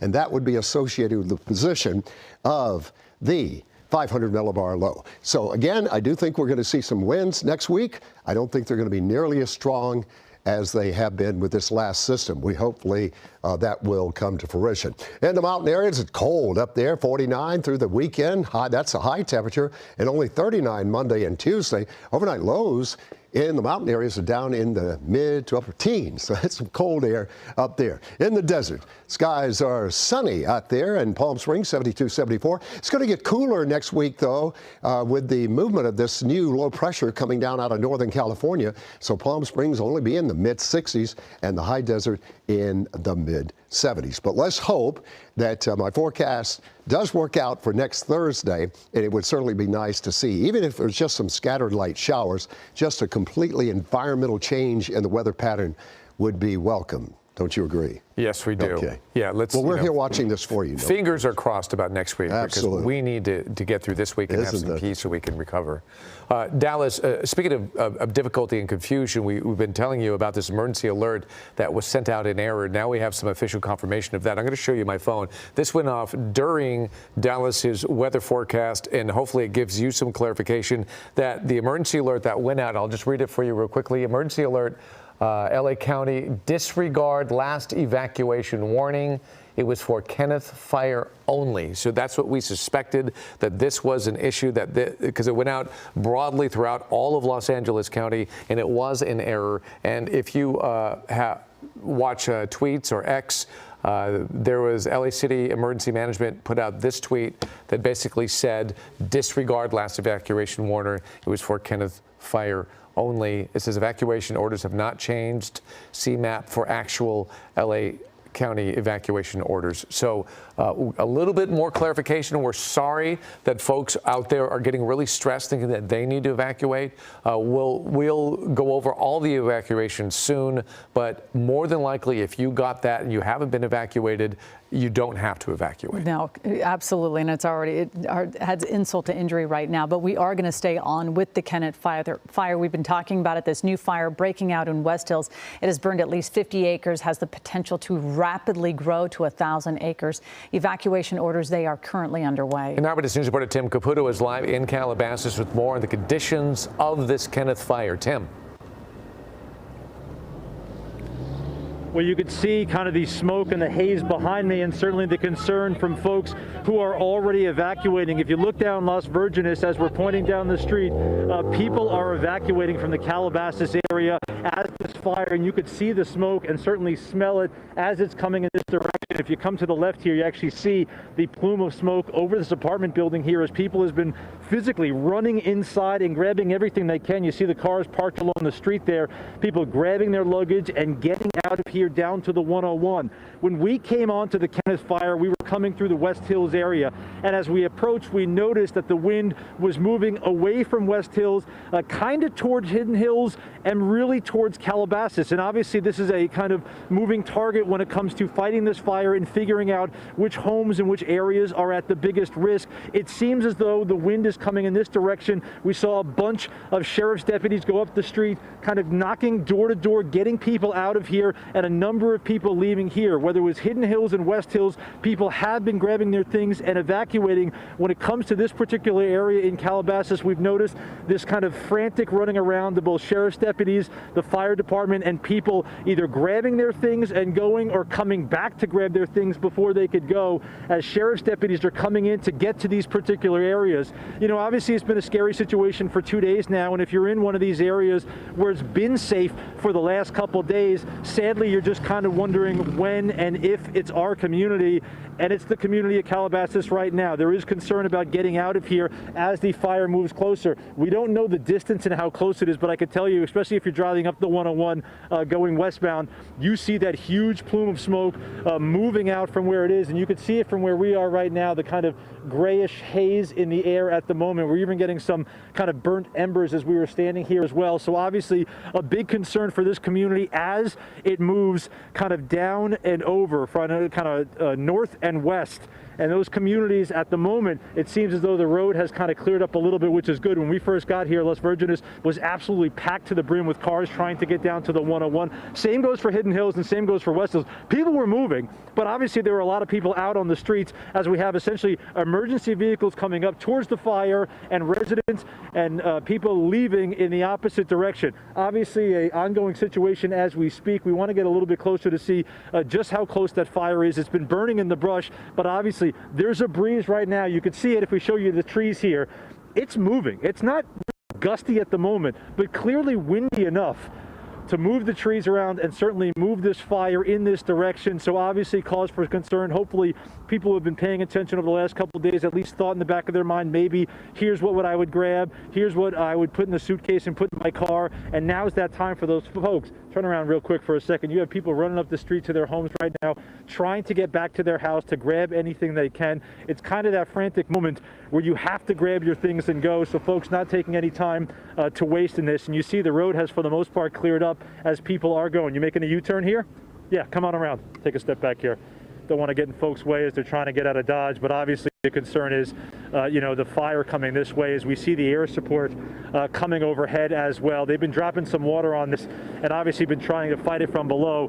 The concern, of course, is kind of triangulate. It's interesting because there's a lot of gated communities here and getting access to them has been a little tough, and we've seen fire trucks go into a certain community, realize the fire is moving rapidly away and having to leave that community and come back around. So we'll get it back to you guys in the studio. We keep an eye on this as crews are coming in and folks are heading out, but we'll have an update real soon. Yeah, you can see everyone urgently trying to get their stuff out. You can see behind you with the police. Thank you so much, Tim, for that live report. We're going to go to Air 7. We're going to go to Chris Christie overhead the Kenneth Fire right now. Chris? That's right, Colleen. The Kenneth Fire is still burning, and the fire department is continuing their aerial assault on this fire, which has created multiple spot fires in and around the neighborhood of Upper Las Virgenes and Malibu Canyon, north of the 101 freeway, where Tim Caputo is right here. You're looking at Ruthwood Drive, which has a whole stretch of homes right here and apartments on the other side, just off of Las Virgenes Road and Thousand Oaks Boulevard, where the closest flames are now within feet of these structures. But here's the good news. A lot has happened in the last few minutes. That aerial assault has been really, really effective, and they have knocked down a bulk of the most threatening parts of this fire, despite the winds that have really picked up and is whipping the smoke through this neighborhood. The leading edges of these fires have been extinguished to some extent, but there is still active flames. But here's the other thing. The wind is also shifting a little bit over to the west, a little further to the west and less to the southwest. And so now it's pushing it up this ridgeline towards Las Virgenes Road, but almost around this neighborhood, which is surrounded by grass. So what was earlier a pretty medium-fueled fire has turned into more of a grass fire in the immediate land around these homes. And that grass fire is not spreading nearly as rapidly as this fire was in the initial phase when it started in the West Hills area. So we've moved a little bit further to the southwest. The winds have shifted a little further to the west, and this neighborhood is now looking like it's in a much better position than it was even 15 minutes ago. So some good news there. However, this is not to be taken lightly. There is a lot of active fire, and these folks are heeding the warnings. As you can see, the 101 freeway is seeing a fair amount of evacuation activity, both on Las Virgenes and on the 101 freeway. We're seeing a lot of traffic start to stack up in both directions, and a lot of folks making their way out of this neighborhood. There is fire in the neighborhood. There is active flame and a lot of smoke. But what there is not so far are any structures that have actually caught on fire, and we have to breathe a huge sigh of relief there, but not let our guard down, because this is still a very active firefight. As you can see, that Chinook continuing these water drops in this neighborhood. Guys. Thank goodness for that air support. And yeah, we have to stay vigilant because the winds are going to pick up. They're going to shift. It could be more problems in the future, but they're watching it closely. That shot of the 101 was a good one, and we've been talking a lot about getting in and out of the area. So what you have to consider when there's an evacuation order like this, which happens, out of nowhere to multiple communities, is there are folks who are trying to run into that community to evacuate their home or help people to evacuate, as well as just getting people out of homes. So it's traffic going both ways, which we need to think about and be concerned about. No doubt about it. We know the 101 is heavily impacted. I think, Danny Romero, you're taking a look at our map of the 101. And we were going to talk about the emergency alert, the clarification as well. Further clarification here, and I know a lot of folks, and thank you for texting and emailing us with information, asking and wondering if your community is being evacuated. So they sent out a new emergency alert, basically saying they put it out in error. We have a tweet to show you, or an X to show you, basically taking back, here's the emergency alert saying disregard last evacuation warning. It was for Kenneth Fire only. So basically, if you're in that West Hills, Woodland Hills, Calabasas area, you should be concerned.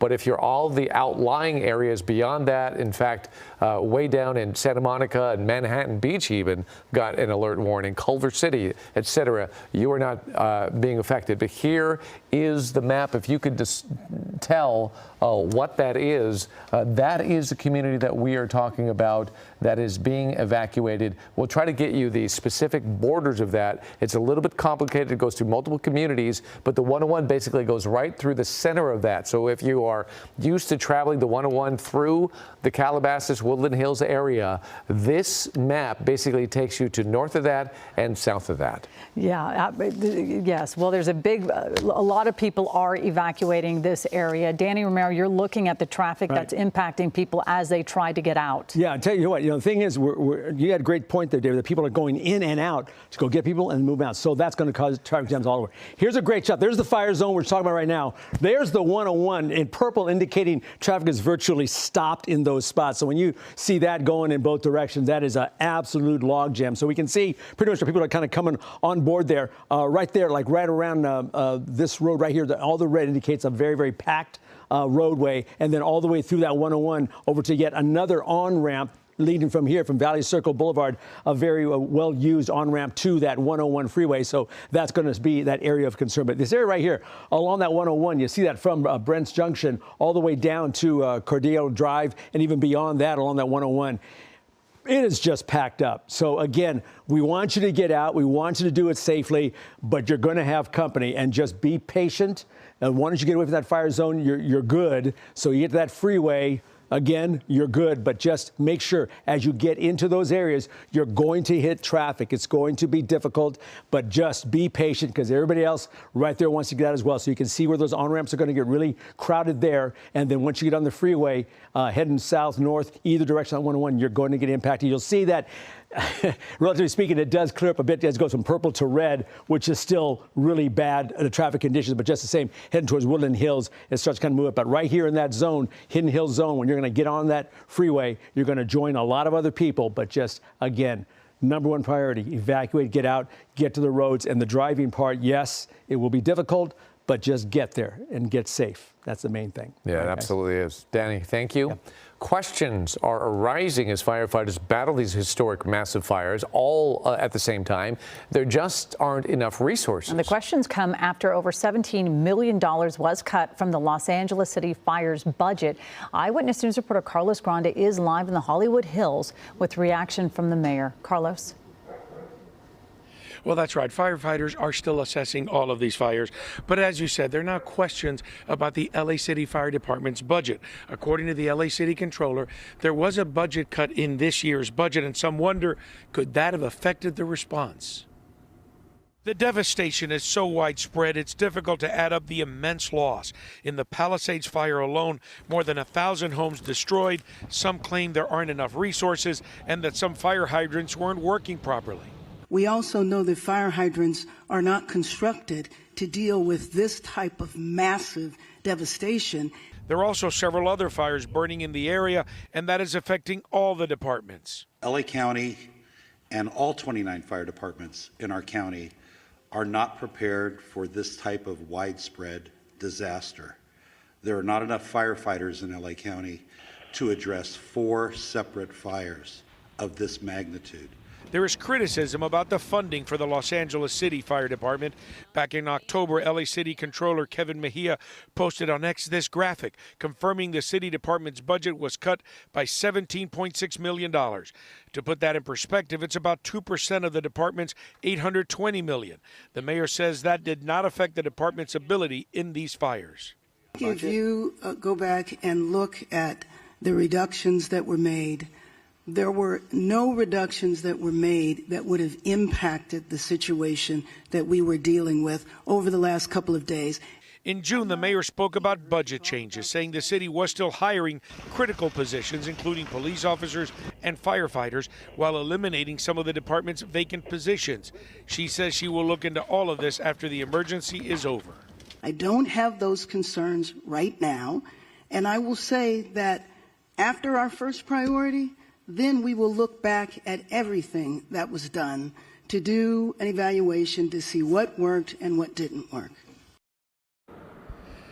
And the mayor today added that her priority right now is just to make sure that no homes are lost and that people are safe. Reporting live from the Hollywood Hills, I'm Carlos Grande, ABC 7 Eyewitness News. A lot of questions. All right, Carlos, thank you. We are checking back in on our breaking news. The new fire that broke out in West Hills less than 2 hours ago has burned 500 acres. That update just giving to us.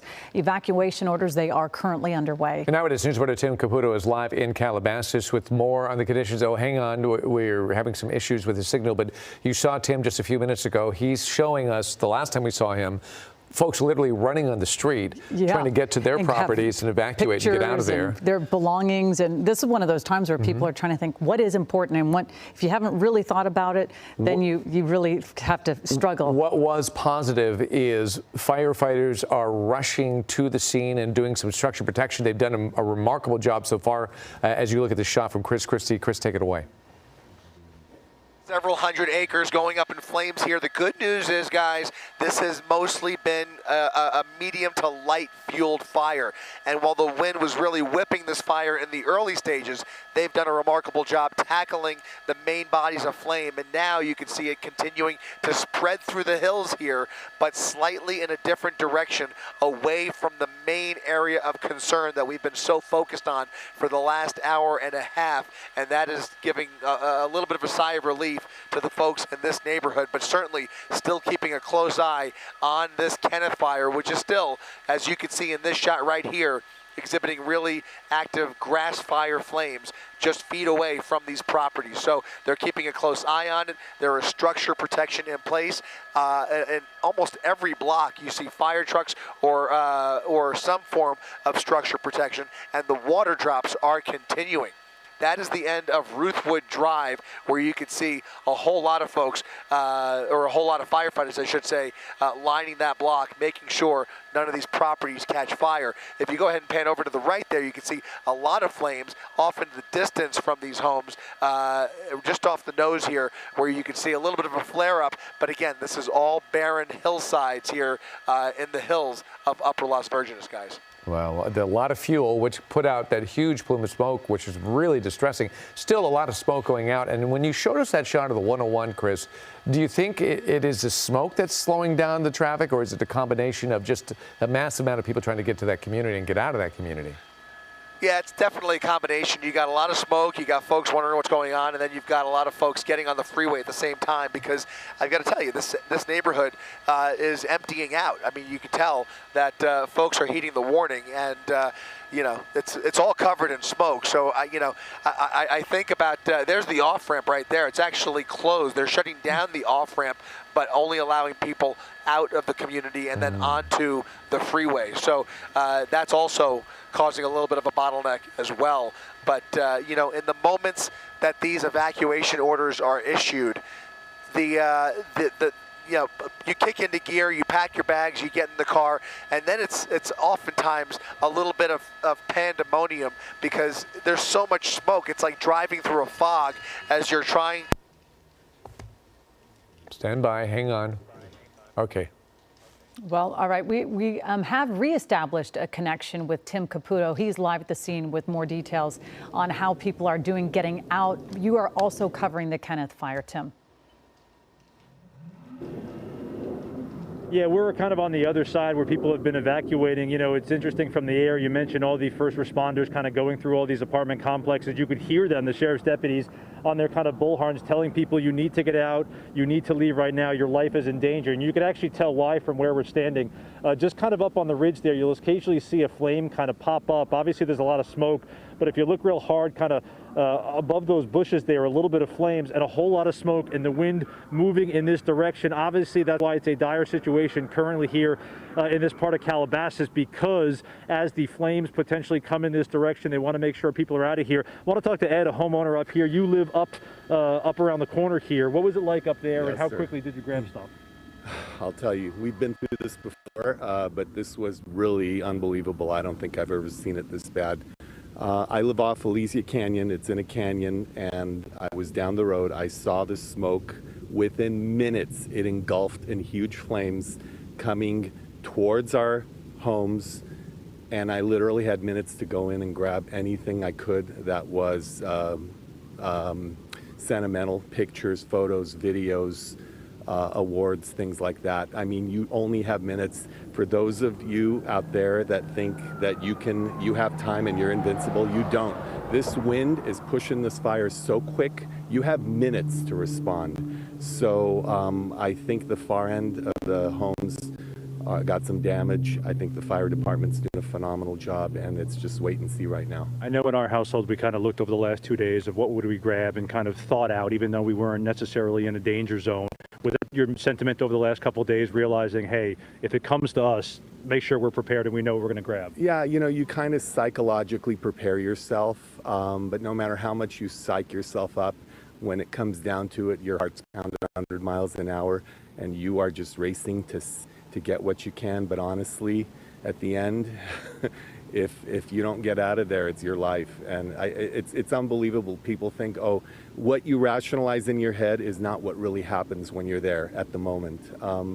The speed at which this fire went is just unbelievable. So I have friends who live at the end, and I hope their homes are okay. Ed, thank you. Be safe. Thank you. A lot of folks like Ed left really quickly. We actually spoke with one woman as she was driving off. She was in tears. She said, my son is on top of the roof. He won't leave. He's got a hose. He wants to protect the house. There's that kind of back and forth of, do you run with everything or do you try to protect your property? Obviously, getting far away saves your life. That's the smart thing to do. But as you see behind me, the smoke over the ridge there is moving in this direction, and that's obviously the concern of the direction of the fire moving as well. You have a whole lot of apartment complex up and down Las Virgenes here north of the 101. You see just a couple here behind me. It goes all the way up the road and all the way back in the other direction. So that's why we've seen those sheriff's deputies rushing here really quickly to let everyone know you got to get out of here. And everyone everyone heeded the warning. It was pretty incredible to see people with luggage. I saw people run into their apartment and come back out in a matter of a minute or two with who knows what they grabbed, but everything they could grab in that short amount of time and heading down the road and out of town.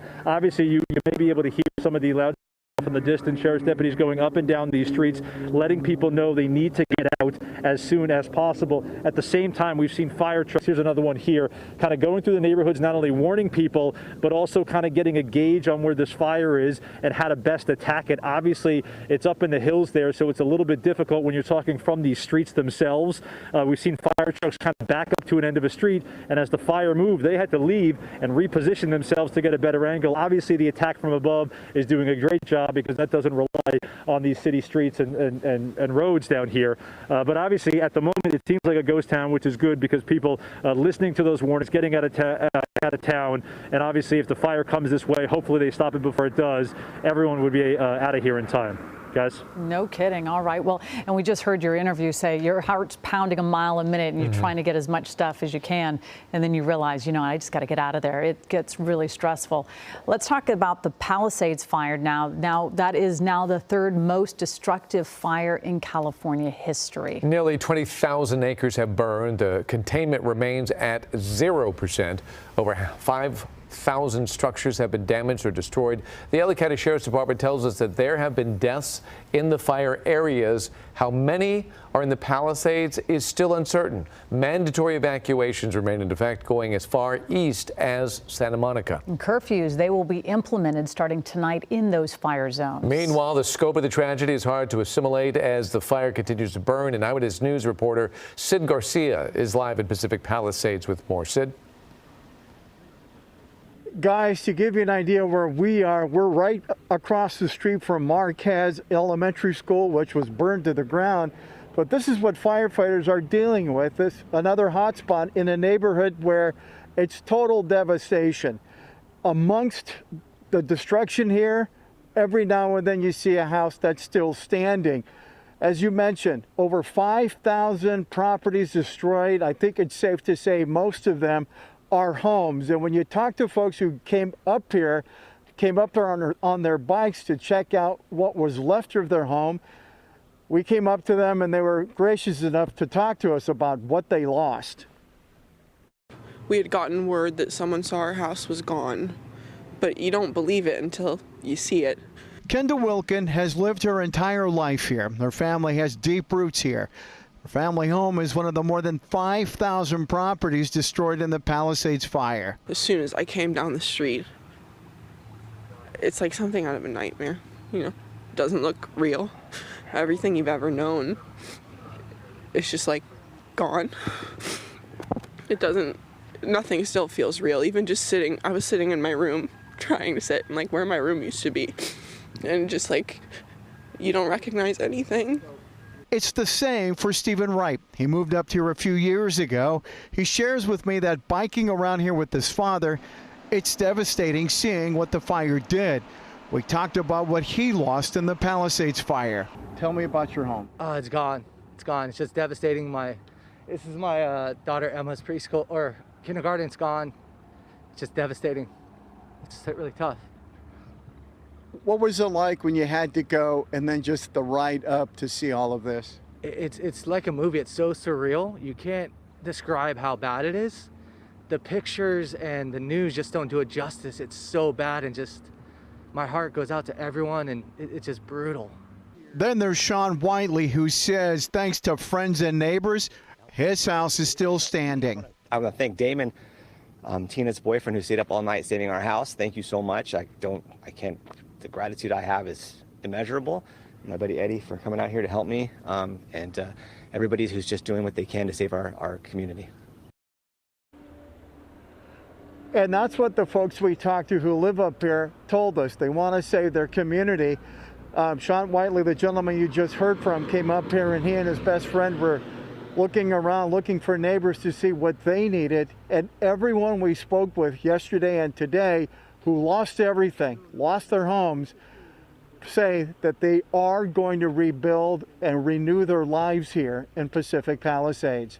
Reporting live, I'm Sid Garcia, ABC 7 Eyewitness News. Yeah, Sid, thank you for that report. And we have some breaking sports developments right now. I know a lot of folks were looking forward to Monday when the Rams were going to play their playoff game, their first playoff game, and we were looking forward to it at SoFi Stadium. However, now we've had to move the venue. So Kurt Sandoval joins us right now in the newsroom with all the details. Kurt?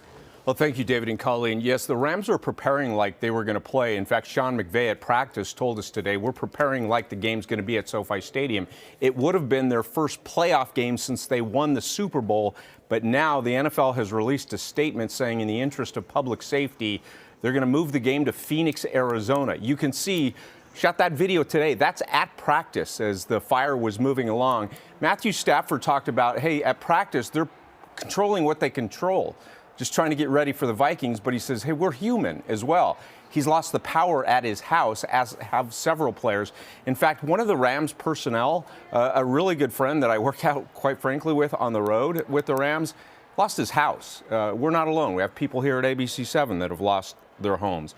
This is an unprecedented move by the NFL, even though in 2003, when the Chargers were playing down in San Diego, because of the fires back then in San Diego County, they had a Monday night football game that was also moved to Arizona, but that was a regular season game, not a playoff game. So once again, the Rams have moved their playoff game Monday night. You can officially start buying tickets on Friday. And by the way, the Lakers game tonight also has been postponed. That was to be a home game because of public safety. The Rams citing air quality, the number one reason. They were also concerned about the number of first responders who could get there or who couldn't get there. So once again, the Rams playoff game for Monday Night Football that you can see right here on ABC 7 in Arizona this week. David and Colleen, back to you guys in the studio. Yeah, such a shame. We're still going to be able to enjoy the game and get away from all of this for a moment, but it just won't be on our home turf. All right, Kurt, thank you. Now an update on the deadly Eaton Fire in and around Altadena. Some evacuation orders are now warnings in Sierra Madre, and this is for the areas east of Michelinda and west of Santa Anita and south of Grandview and north of Sierra Madre Boulevard. At last check, nearly 14,000 acres have burned since the fire started Tuesday evening. Containment is still at 0%. At least 5 people have been killed.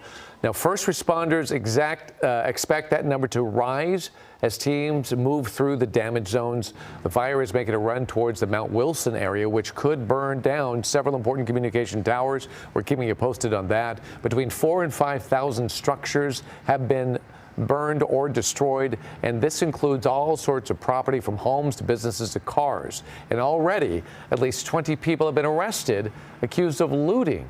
Now with News reporter Ashley Mackey is live at Altadena on the corner of Palm Street and Hermar Court. And Ashley, the devastation there is so widespread. David, Colleen, that's right. Driving through this community, I know we've been saying it for the last few days now, but just so much loss, so much destruction. Like you mentioned, we're on the corner of Palm Street and Hermar Court in Altadena. This little neighborhood is called Jane's Village. And as you can see, like many others in this area, one family's home has been completely destroyed. The Baeza family has lived in their home for about 10 years now. This was the first time they've ever owned a home, and now so many memories have been lost. We spoke with the family earlier today, and they described the moments they had to leave. They grabbed their essentials, passports, birth certificates, social security cards, and some clothes for a few days, but they were not prepared for what they returned to today. Their blue Honda Civic, almost unrecognizable. Their Christmas lights burned to the ground. Just a couple walls left standing. Their father, Isaac Baeza, has 25 plus years of fire service and knowledge under his belt. He served as a hotshot and is currently a CAL FIRE captain. He told me with the wind events we were having the last few days, he had a feeling how bad it could get, so he got his family out early and stayed behind to help his neighbors. Today, the family picked through what was left of their home here in Altadena. I knew what the outcome was going to look like, and just from past experiences, you see these pockets of homes that survive for no reason. You know, there's no rhyme or reason to it, and so you're just hoping like my community is part of that pocket at this time. So it just was really tough to like go back and see what was happening and what came of it. So sorry. It's devastating.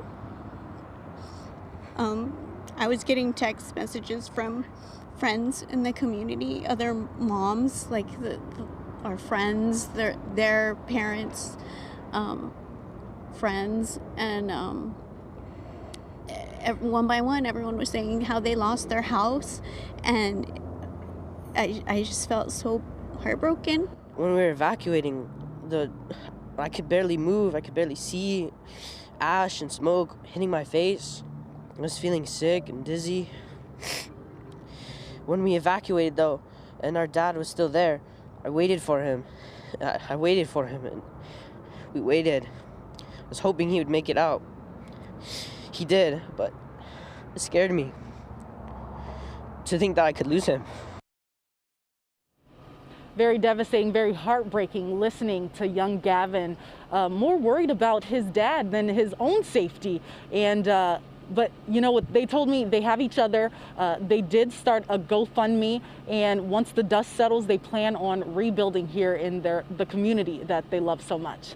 Reporting live in Altadena, Ashley Mackey, ABC 7 Eyewitness News. Yeah, so heartbreaking to hear their story, and that story resonates thousands of times over with what we've seen. Ashley, thank you for that report. And hundreds of thousands of people have lost power as well since this crisis started. Many of them are still waiting for it to come back on. And on top of that, cell phone service problems, they have made it hard for people to get vital information. Eyewitness News reporter Annabelle Munoz, she is live in Monrovia with more on this. Annabelle. David and Ellen, you might be able to see that traffic light behind me. It's not working, and that was the case here in Monrovia along Foothill Boulevard as we drove down. There's a shopping center to my left. Most of those businesses are closed because the power is out.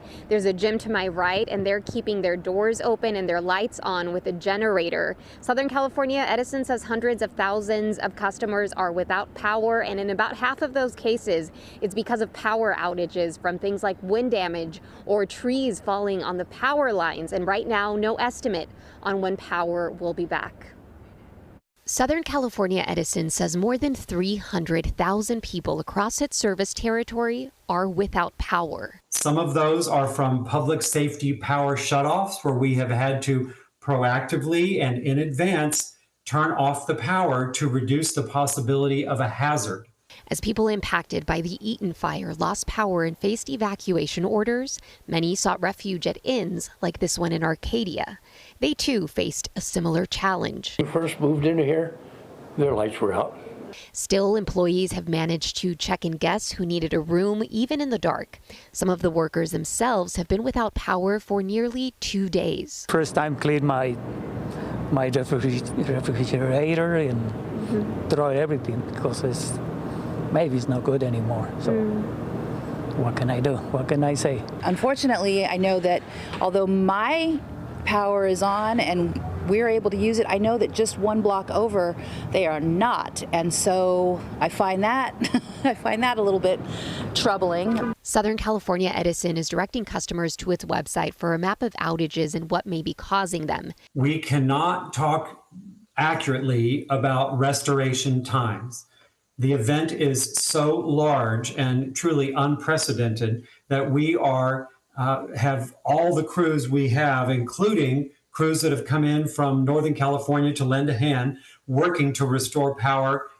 The utility company says all lines have to be inspected before power is restored, even in case of public safety power shutoffs. We have to make sure there's no windborne debris stuck up in those lines that would cause a hazard if we re-energize them. It's 5 o'clock right now here in Monrovia. It's been almost 48 hours for many people who started experiencing that power outage on Tuesday. We also checked in with LADWP, which covers Los Angeles, and we understand that as of this morning, more than 95,000 people were without power, and that's in areas ranging from the San Fernando Valley to Glassell Park and Harbor City. Reporting live here in Monrovia, Annabelle Munoz, ABC 7 Eyewitness News. Annabelle, thank you for that. And now we turn it over to Dallas Raines. He's got the latest on these winds. That's right, Giovanna. They are strong, but they're not super strong. I was looking at from early Tuesday morning when we had all the powerful winds. They had their snow up in the mountain areas and, of course, the fires here in Southern California. Let's take a look now as we get down into the area of the latest fire that is showing. This is out along the 101 freeway. Wind field, not super strong. Out of the west, 15, 20. About the highest wind gust I've seen out there has been 27 miles per hour from one of the remote gauges reporting Of course, this also adds for you the traffic, and red, no doubt about that. Very heavy traffic there along that area, and a lot of smoke being blown off to the southwest, too. All right, let's go out on the larger shot and show you about the red flag. That remains in effect for most of Southern California. OC coastal zones, you are not in that, and down on the South Bay, you are not in it. Winds will be increasing a little bit tonight out of the northwest. We'll have more weather for you coming in a few minutes. Thanks, Dallas. All right. This is Eyewitness News with live breaking news. Breaking now on Eyewitness News at 5, a new fire breaks out in West Hills and is growing rapidly, adding to the already daunting firefight. I'm Giovanna Latta. I'm Mark Brown. This is a live look here from Air 7. Evacuation orders already underway in this area. The nearby cities of Hidden Hills and Calabasas also being affected in this Kenneth fire that has now grown to 791 acres. Chris Christie is in the air with more on this new fire. Chris. That's right, Giovanna. Hundreds of acres burned here as the Kenneth Fire continues its run through Calabasas, skirting around the northern upper Las Virgenes community towards Las Virgenes Road. You can see the flames coming up right against these homes and this community along Elysia Canyon Drive and Ruthwood Drive. Both of these streets and many of the streets around here have tons of fire trucks and firefighters in place for structure protection just in case. But the winds have really shifted in the last hour from the southwest to a more due west direction. And now you can see the hills starting to continue towards Las Virgenes Road as those flames climb those ridge lines and continue to push forward again. As you mentioned, about 800 acres burned up in the last couple of hours. Reporting live from Air 7, I'm Chris Christie, ABC 7 Eyewitness News. Chris, you've been with us since this whole crisis began. It seems like what the difference is here, you've got structure protection and you've got an air attack, and that's making a difference, isn't it? Structure protection, air attack, a shift in the winds, and a lot of brush clearance in this community. And so as the wind was driving the fire through the neighborhood, it would just die out once that brush turned into low, shallow grass. It became a low, shallow grass fire that kind of fizzled out as it approached the backyards of these homes. And so that brush clearance really came into play. Combine that with a shift in the winds in a different direction. Just a little shift in the wind has made an entire difference for this community. And on top of that, a very aggressive air attack. They are in place on the ground and in the air, and that has made all the difference in the world for this part of Calabasas, guys. All right. Chris Christie, lessons to be learned. Indeed. The crisis not over there, of course, and we're going to keep an eye on that. We are waiting for a news conference that's going to get underway at any minute. We're going to bring that to you live when it starts. But first, the latest on two other major fires still burning throughout Los Angeles County. Of course, the Eaton Fire now nearly 14,000 acres and 0% contained. At least 5 people have been killed, but that number is expected to rise, and one of those 5 is believed to be a fatality in Malibu. Between 4,000 to 5,000 structures have been destroyed. Flames are now making a run toward Mount Wilson, where there are several important communication towers. The Palisades fire, now the 3rd most destructive fire in California history. Nearly 20,000 acres of burn. The fire 0% contained. No deaths reported officially, but as Giovanna mentioned, 1 death may have been involved in Malibu there.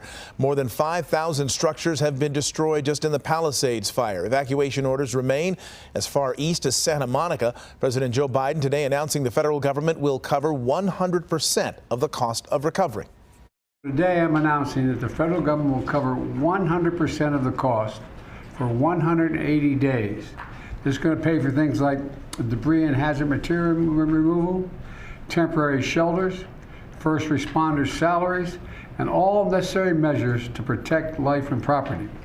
The president vowing the federal government will help those impacted by the wildfires for as long as it takes. However, when asked if that support will continue when he leaves office and Donald Trump takes over, Biden said he's not in a position to answer that question. For a bigger look at the damage in the Palisades, let's head live to Eyewitness News reporter Josh Haskell. Josh.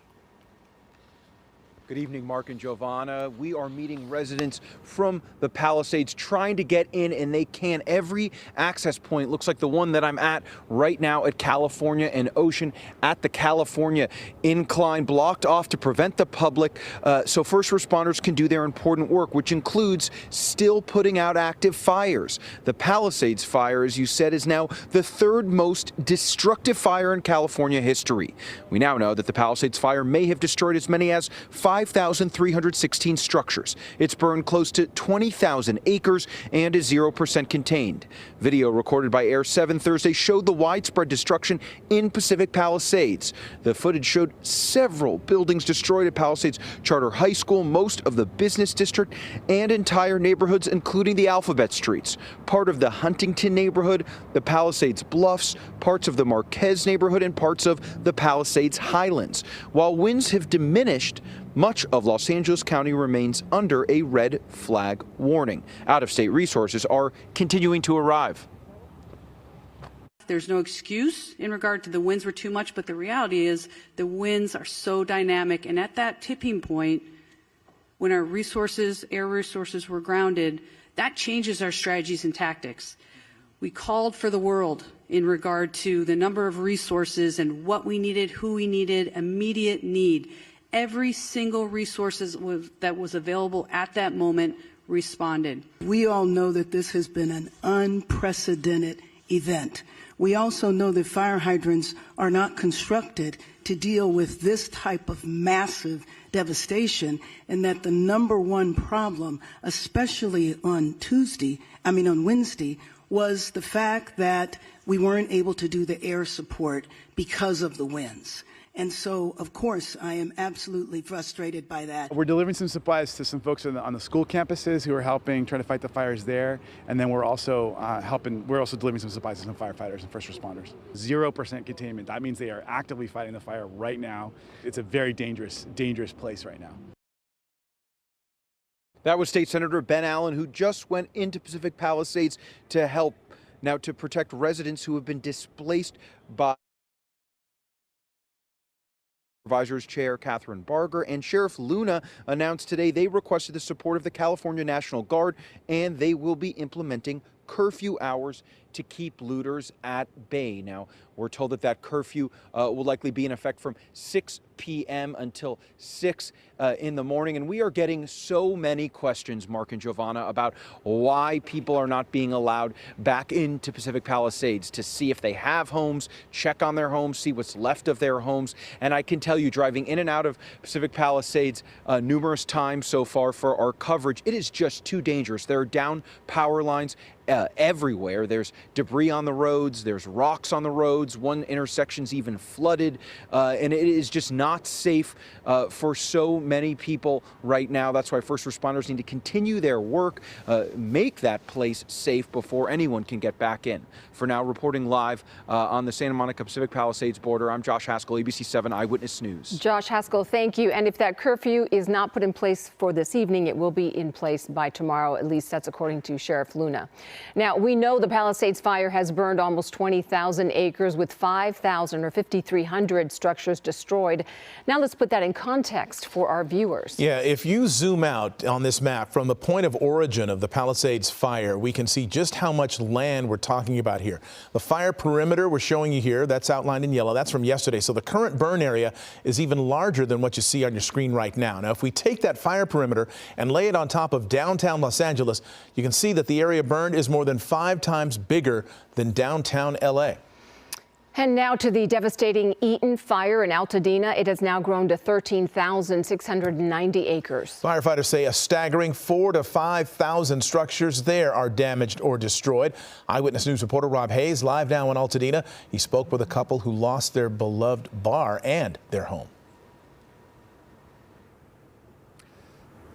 Yeah, quite a few of those structures that were lost here on Lake Avenue, what many residents here may refer to as their main street. You see across the street here, this whole corner completely burned to the ground. These were businesses over here. We walk over here. If we take a little walk, you'll see this used to be a smoke shop. What's left here, this green building.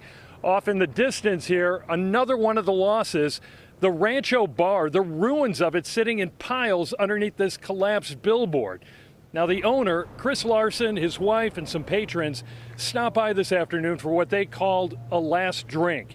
He says the Rancho Bar has been an Altadena staple for 71 years. Larson's family has owned the bar since 1982, and now it's a complete loss. And to top it all off, Larson and his wife also lost their home in the fire. Nothing like this has ever happened to this degree. So, yeah, it's difficult.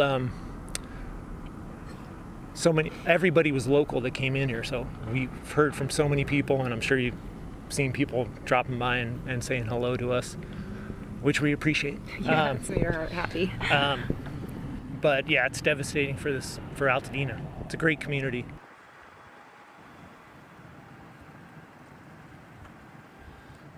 Now, earlier today, we spent hours driving around the residential parts of Altadena, and this is what some of the hardest hit areas look like. Huge sections of the neighborhoods there just wiped out. Entire blocks burned to their foundations. In some spots, the flames jumped lucky homes while neighboring homes were incinerated. Hardly any rhyme or reason. And during that time when we were driving around back there, we ran into quite a few people with some stories. We ran into Mark Jackson, whose home was burned to the ground. He returned there today to take a look at it, and he noticed a tree was burning. So he was trying to put it out. He saw some firefighters coming by, so he waved them down. That tree is right next to his neighbor's house, which didn't burn down, so he was trying to help save his neighbor's home. Those firefighters came and knocked it right down. So many stories like that of neighbors coming together and helping each other and looking out for the whole neighborhood. Mark Jackson, though, lost his house. He was telling us today is his daughter's birthday. So not the best way to celebrate a birthday. Indeed. No. Rob I'll throw it back Hayes, to you guys. Thank you so much. Heartbreak from the Eaton Fire. We're hearing now also from the sister of a man who died trying to save their family home. As Eyewitness News reporter David Gonzalez tells us, he was found clutching a garden hose in his hands. I couldn't be here to save him. I couldn't be here. That's what hurts the most. I couldn't be here. Sherry Shaw feels hopeless knowing that her only brother, Victor Shaw, could not escape the inferno that overtook their neighborhood in Altadena after the Eaton Fire broke out on Tuesday. I went down the street and there was a police car and I flagged him and I said, "My brother's in the house, I need help," and he told me to get out. Their family home on Monterosa Avenue was in the path of the uncontrollable brush fire. Sherry was able to escape and was forced to return the next day to look for Victor. With the help of a neighbor, they searched the rubble. Step in the debris and see if he can call out his name, and maybe he's unconscious, maybe he's in a corner somewhere. And he turned around and he looked on the ground and he was there. He was on the ground. Victor's body was found in the front yard. Sherry doesn't know exactly what happened to her brother, but believes he died trying to save the home. He had a water hose in his hand. So we think that he might have tried to put the fire out. Sherry is frustrated with the response from authorities in helping after her brother's body was found, but she hopes others don't have to experience the added pain thousands of families are feeling in the wake of the Eaton Fire. Sherry doesn't know what's going to happen next or what's going to happen to the property, but she hopes to rebuild. Right now, her top priority is laying her brother to rest. David Gonzalez, ABC 7 Eyewitness News.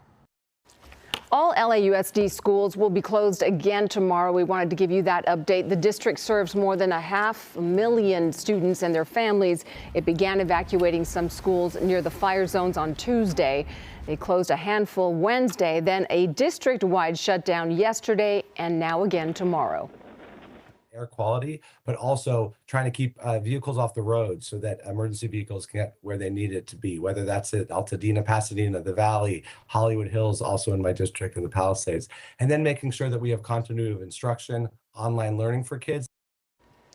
He says 2 district elementary schools in the Palisades have been destroyed, and of course thousands of families have been displaced. The district will continue to provide meals at 16 locations across Los Angeles.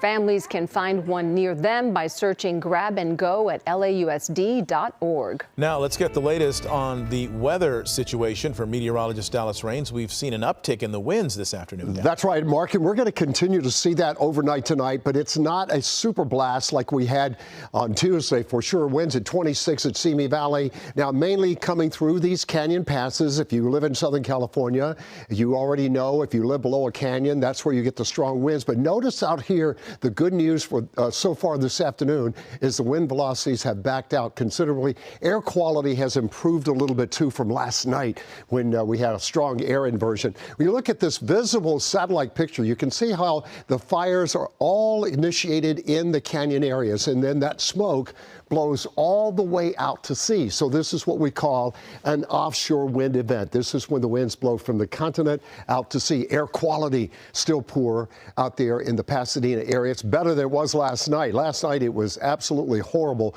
We had a lot of the purple regions showing up with very heavy particulate matter in the atmosphere, and still that's going up there around the Malibu area. But overall, that should improve a little bit tonight, but it's still going to be bad as the air quality will remain this way until we have a shift in the pattern in the atmosphere. We'll be talking about that on the 7-day forecast. Right now, before we go back to Mark and Giovanna, we want to show you the red flag warnings cover most of Southern California, with the exception of the coastal areas of OC and the South Bay and PV. Now, there is a high wind warning because later tonight we're still looking at some strong winds, especially at the elevated areas like Santa Clarita and the canyons in Malibu. And then out here in the IE, some really strong north and northeast winds will develop later tonight. We have so much weather to talk about, including our 7-day. We'll see in a few minutes. All right, Dallas, thank you for the work you're doing to help keep us all informed here.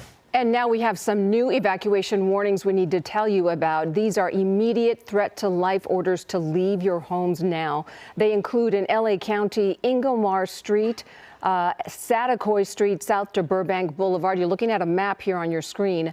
Then Valley Circle Boulevard east to Woodlake Avenue. And on the Ventura County side, Oak Park, the area of Oak Park near Canaan Road, and Agoura Road east of Canaan Road to Deer Hill. Again, these are new evacuation orders to leave as soon as possible. Now, for the next step, for those who've lost their homes or who've suffered property damage, the next step is to contact your insurance provider. And there's important information to keep in mind before starting that complicated process. Eyewitness News reporter Rob McMillan spoke to an insurance industry expert for some advice. With thousands of Southern California residents now homeless, many are no doubt wondering what to do now, specifically when it comes to dealing with their upcoming insurance claim. Wildfire's one of the worst because you lose everything. Brian Corder has worked in the industry for decades. He says you need to contact your broker immediately. Taking photos and gathering evidence can help. And remember, if you still owe money on the house, the bank needs to be made whole. You're only entitled to whatever money is left over. Unless it's paid for, they're going to be dealing with, on the structure, the building itself, a two-party check. It may be made out to their bank and them, in which case they're going to have to work with their bank to get funds released to them beyond what they owe in the property. Then there's the question of whether to rebuild or just move on. If there's infrastructure damage, it can take longer if they've got to do underground plumbing or if they got utilities and you got a lot of things that need to happen that the government has to do, and versus taking your money and go someplace and build faster on a lot. That is a reality. Sometimes you can get relocated quicker. And as far as dealing with an adjuster who shows up to your property, officials say don't sign anything right away. Brian Corder says some adjusters can help with complex claims, but choose carefully. There's some really good ones, and there's some folks that really can use the help, but they're few and far between. If the max you can ever get is $300,000 and they get you $300,000, which is what you could have got anyway, who's paying them their fee? You. That's exactly right. Rob McMillan, ABC 7 Eyewitness News.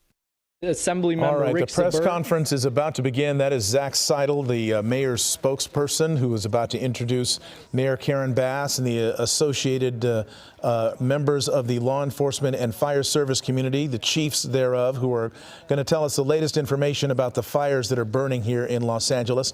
First, the mayor. Good afternoon, everyone, and let me just thank all of the leaders that are here with us today. I think it is a perfect example of how we are speaking with one voice. We will unify our city, we will get through this crisis, and we will rebuild a better Los Angeles. First and foremost, of course, my thoughts are with the thousands of Angelenos impacted by these continuing fires. There is a new fire, unfortunately, in West Hills, pushing into Ventura County, and we are expecting this fire to rapidly spread due to high winds. This is a reminder that this is a very dynamic situation that can change quickly. The priority for all Angelenos remains stay safe and please follow directions from the public safety officials. When you are told to evacuate, please evacuate. When you don't evacuate, you compromise the abilities of the first responders, one, to address this crisis. You put yourself in danger and you put others in danger. Again, we know that this is an active situation. LAPD will be assisting with evacuations, and I want to thank the firefighters from all over the state and, frankly, from many other areas who have come to respond to this unprecedented situation. Now, for an update on this most recent fire, I'd like to call Chief Crowley.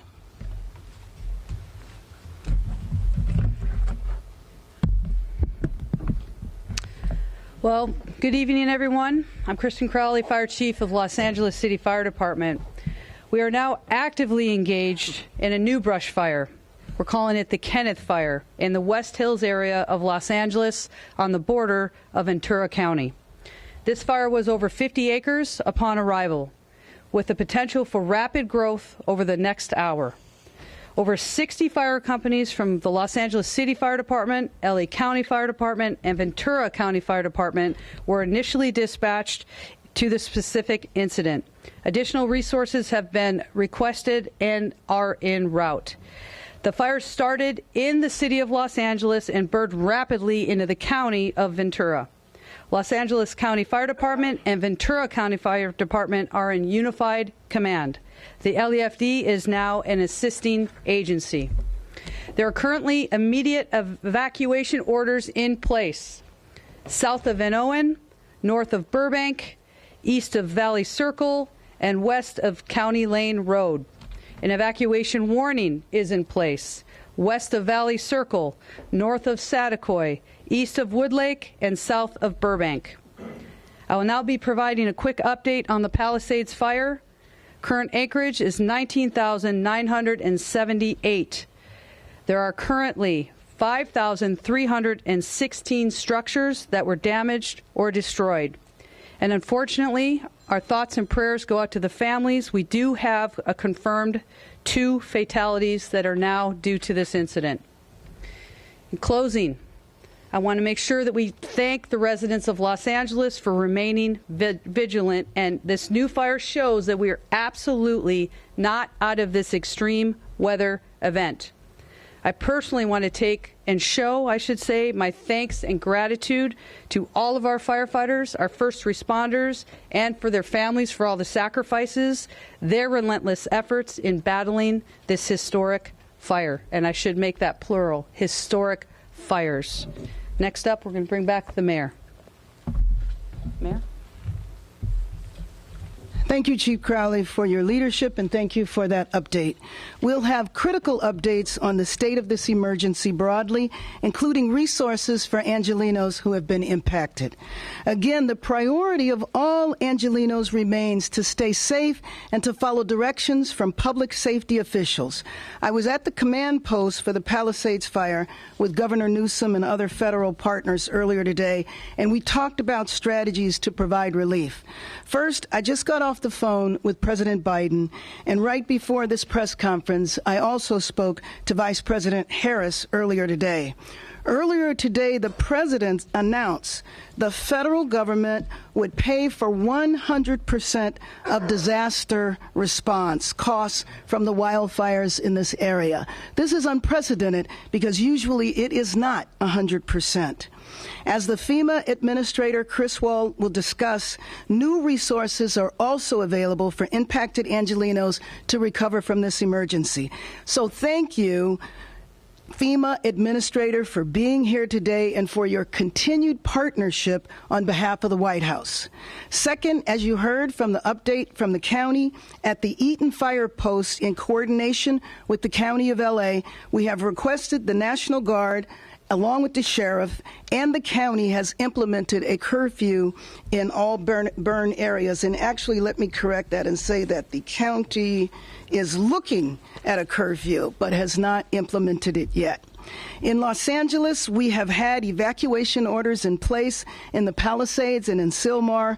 Those evacuation orders have the force of a curfew, meaning you must leave and you cannot come back into the area, period. 24 hours a day. We have to protect the area, especially from those properties that remain. I've joined the sheriff in inviting the National Guard to take on non-emergency roles and provide us with resources to keep the burn area secure so that our frontline firefighters and police officers can focus on saving lives. So let me be clear. There's going to be zero tolerance for anybody that would be, I don't even know how to say this, but that would dare to enter houses or loot property or anything from the individuals or from structures that remain standing. I was with D.A. Hochman this morning, and he made it very clear that if anybody is involved in looting or any property damage, that he is ready to prosecute to the full extent of the law. So my team is in coordination with the Adjutant General who heads the National Guard, and I've spoken with the governor about the National Guard to take on specifically non-emergency roles to free up our firefighters and officers to do the life-saving work that they do in the city so that we are sure to have enough resources to surge our first responders so that they can focus on the life-saving work. Third, we're already looking ahead to aggressively rebuild. The city of Los Angeles will lead in this effort in the areas that are impacted by the city. We are going to clear the red tape and unnecessary delays and cost and headaches that people experience in ordinary times so that we can rebuild your homes quickly. We're going to clear the way to rapidly rebuild our neighborhood infrastructure, which means roads, sidewalks, street lights, and utilities. We will clear the way to rebuild and open our small businesses and provide assistance to make it through these closures. This is a massive effort, but we will be ready, and we will get the job done by turning away from the usual city system and moving forward in a new direction. LA has to be strong, united. We will reject those who seek, in this emergency, when lives are at stake and lives have been lost, we will reject those who seek to divide us and seek to misinform, because as evidenced by the leadership standing here today, we will be united. We will rebuild our city, and we will do whatever is necessary to get us past this crisis.